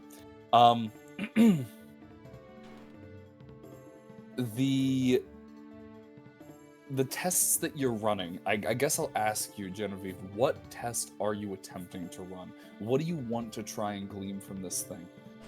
What's the first thing? Because it's going to take several days to understand the full effects of it. Well, I suppose once we get back to the bunker, Genevieve is going to, I suppose with the help of a few others, seclude herself in one of the further back areas, probably where that trash testing equipment is. Yeah, the trash lab that that Valen lasered to pieces. Where I'm going to have, suppose, whatever, what do you call it? Whatever machinery might have survived. I'm going to switch that on. I'm also going to ask that Primrose and Primrose, Valen, and the ball be in the room with me. And I'm going to start off by slowly lifting my hand off of the prism and seeing how that affects them and the machinery. Seeing, because we got magical genesis, we got natural genesis, we got a blend of both, we've got technology. I want to see if anything's excluded or if everything is suppressed by it. Mm-hmm. And also to what degree. Upon covering and cupping your hand over it and then letting it go, the orb springs to life and begins to float in front of you. There is a moment where a single loud ka-thump is heard. It's like you're inside of a heart. And as that heartbeat, one ka-thump goes out, the sound carries. And as it does, slowly, first, the machinery begins to fritz for a second. Then Primrose and Cabal, you both feel a bit of a shock up your spines. Not hard, but almost like your body went numb for a moment. And then the machinery that had now surged slowly kicks back to life after a few moments. What else was around there? Out of curiosity, I didn't remember. I have to Valen? Valen. Yeah. Hi.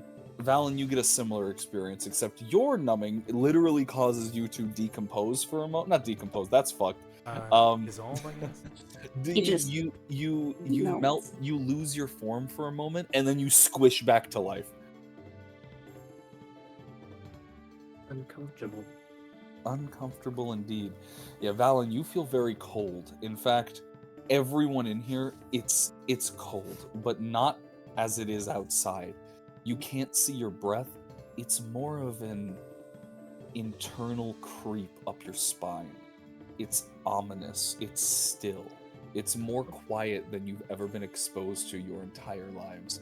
Even that ringing that your brain replaced this empty noise with is gone here.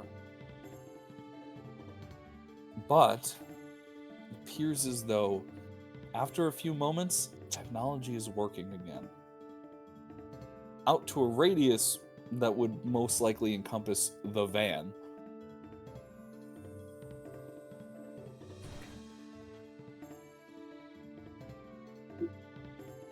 It looks like technology suffers an initial surge, but doesn't get completely knocked out.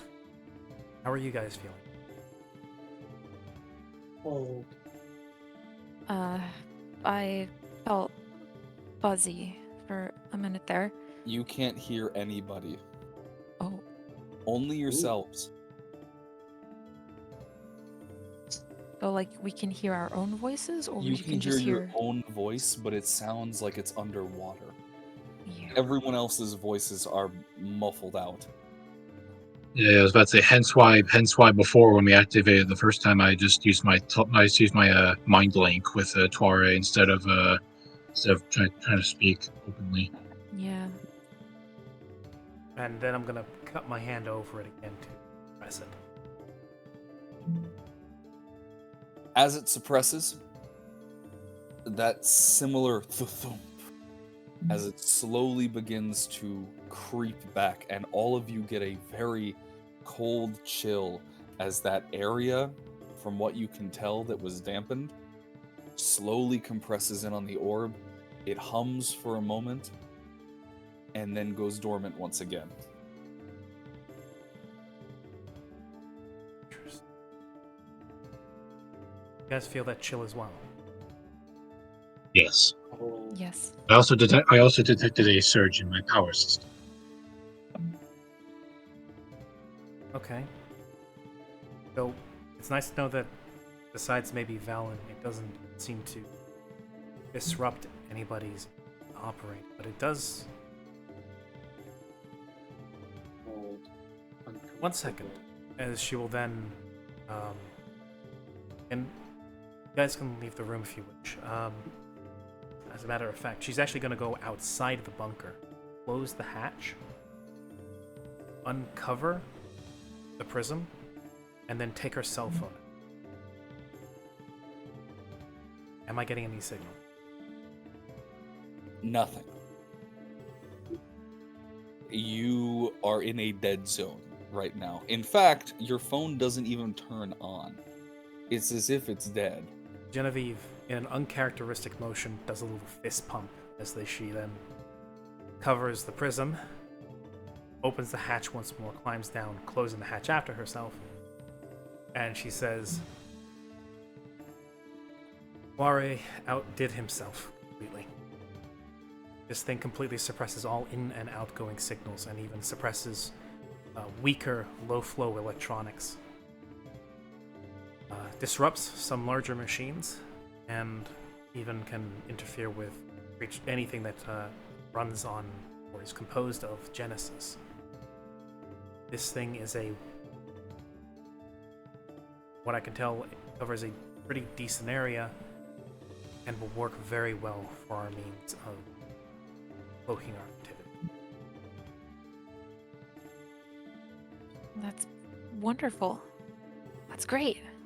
Exactly what we were going for. Hoping for. As I've said before, maximum efficiency.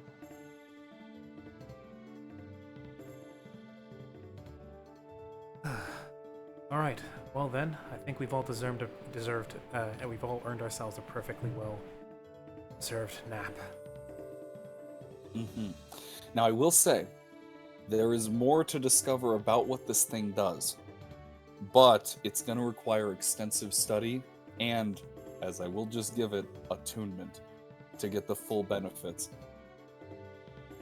Well, in that case, But that's something you would have a night to work with. And we can And also, it takes a long rest to attune to something. I'm pretty Exactly. which It is what takes we're a long about to rest. do. But Genevieve, in the meantime, says, I think next time we're out, we're gonna hit a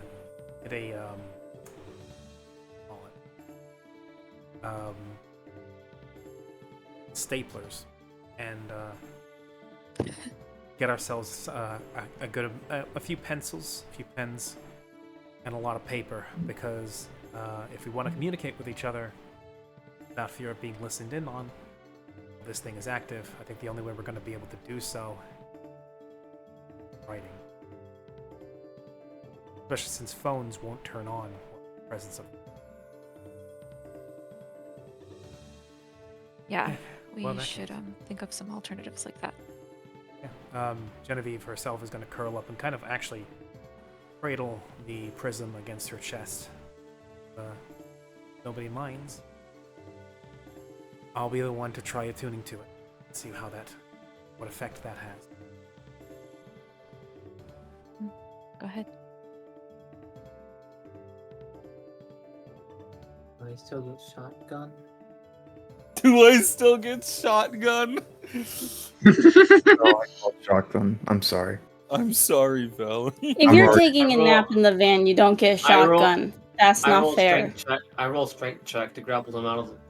Oh, I here's roll the thing. strength check to It's keep my everyone's like, shotgun. all right, you're testing. You all went in there, and I'm asleep in the van. Back up the I'm- shotgun. Okay. Blue. Regardless of what you're doing, then there is one last thing if you are going to sleep that night. Something that, since you are tuning to it with the Nights of Rest, I will then deliver to you, and then we can wrap there. Wonderful. As you drift into sleep, you are met with strange dreams.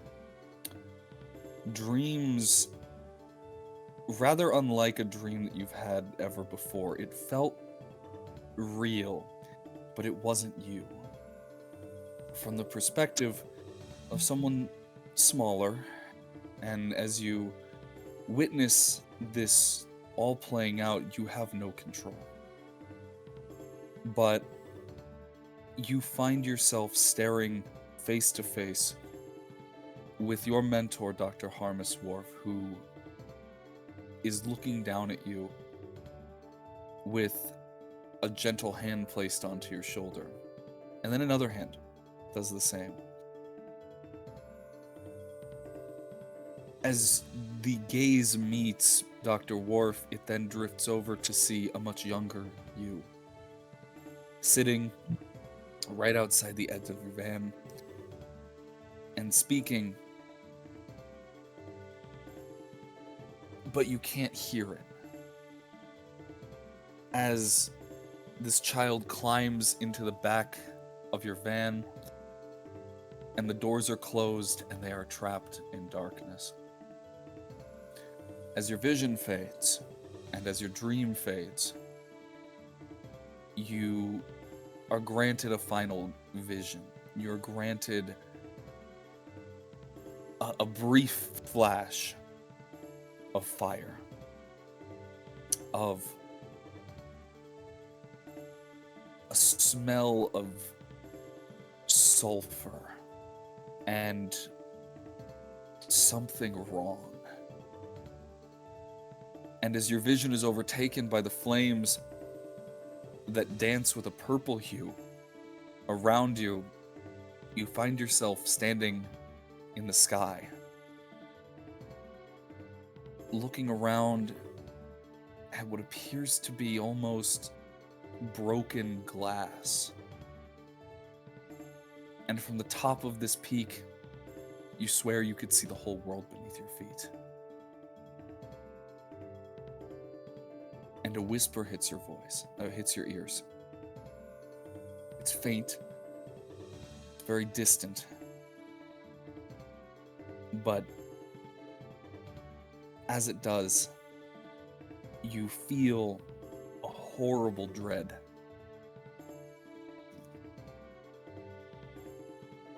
It'll all fall apart soon. Everything. And your dream fades.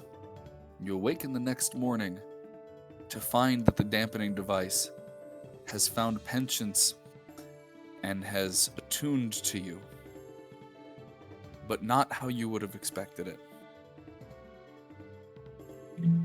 The device has found itself securely attached into the palm of your hand.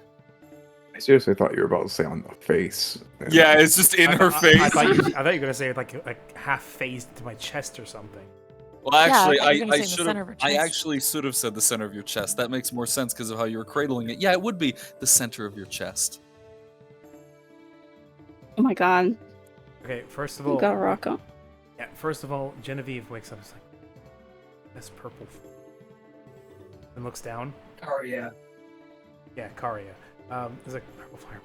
And she's like rubbing her head, purple fire, and then feels around like on her chest, like trying to find out where the device went.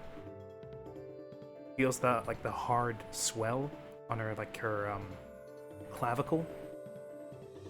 Looks down. Ah! And that's where we'll end the And session. that's where we end session today. Yeah, that's everybody's wake up alarm. I'm in, man. I'm We Oh, literally yeah. just went to sleep. What do Yeah. you mean? No, we just Can had 8 you hours of imagine? rest. You just had 8 hours of rest. Oh, sick. Cabal needs 6 hours of rest, and he doesn't even need to like fully sleep. That is true. Well, damn.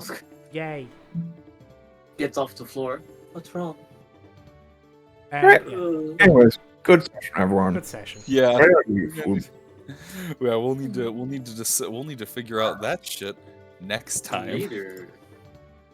Yay. Meanwhile, I'm looking at Five Nights at Freddy's fan art on the internet. Oh my god. No, you're doing even I'm worse. gonna draw You're you making guys. Five Nights at Freddy's Man, fan art. listen. You were making Five Nights at Freddy's fan art. I was making canonical Benku. Yeah, canonical Benku's pretty good. Fucking. Oh my god, you did Photoshop the gun into it. That's so accurate.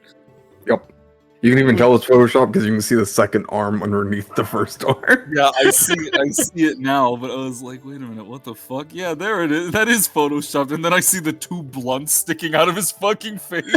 If you also notice in the second one, I made his eyes redder. Yeah. I saw that. Yeah. Anyways, That's the Tuare's music, man. Makes sense. Yes, it does. Anyway, night, everybody. Thank you very much. We'll see you again next time. Thanks for running. I need to confirm if we'll be running next week, because of moving and everything. But we'll get it all figured out. If not, actually, no. So next week, me and Dale won't be here. Oh, That's okay. gonna So be then, 4 people that aren't gonna be available. yeah. So that then we won't run next week. Next week? Next For the real time, be here Like, next week. Might as well. Saturday and Sunday, I think we're gonna skip on Saturday and Sunday. We might just make that a just fuck around day for those of us who are here. If you have to confirm with the Dungeon Lounge whether or not we're actually gonna have that vampire session, I'll get to you guys on that. But the assumption right now is we can just mess around. I know June suggested board game online. There are other options as well. We could just Yeah, there's lots of stuff. do whatever, really. Smite Nights. Oh yeah, you're right. All right. Either way, sounds good. Thanks for attending, guys. It was fun. I'm very excited as things start coming together. I can't believe you made a perfected dampening device. That was Tuare.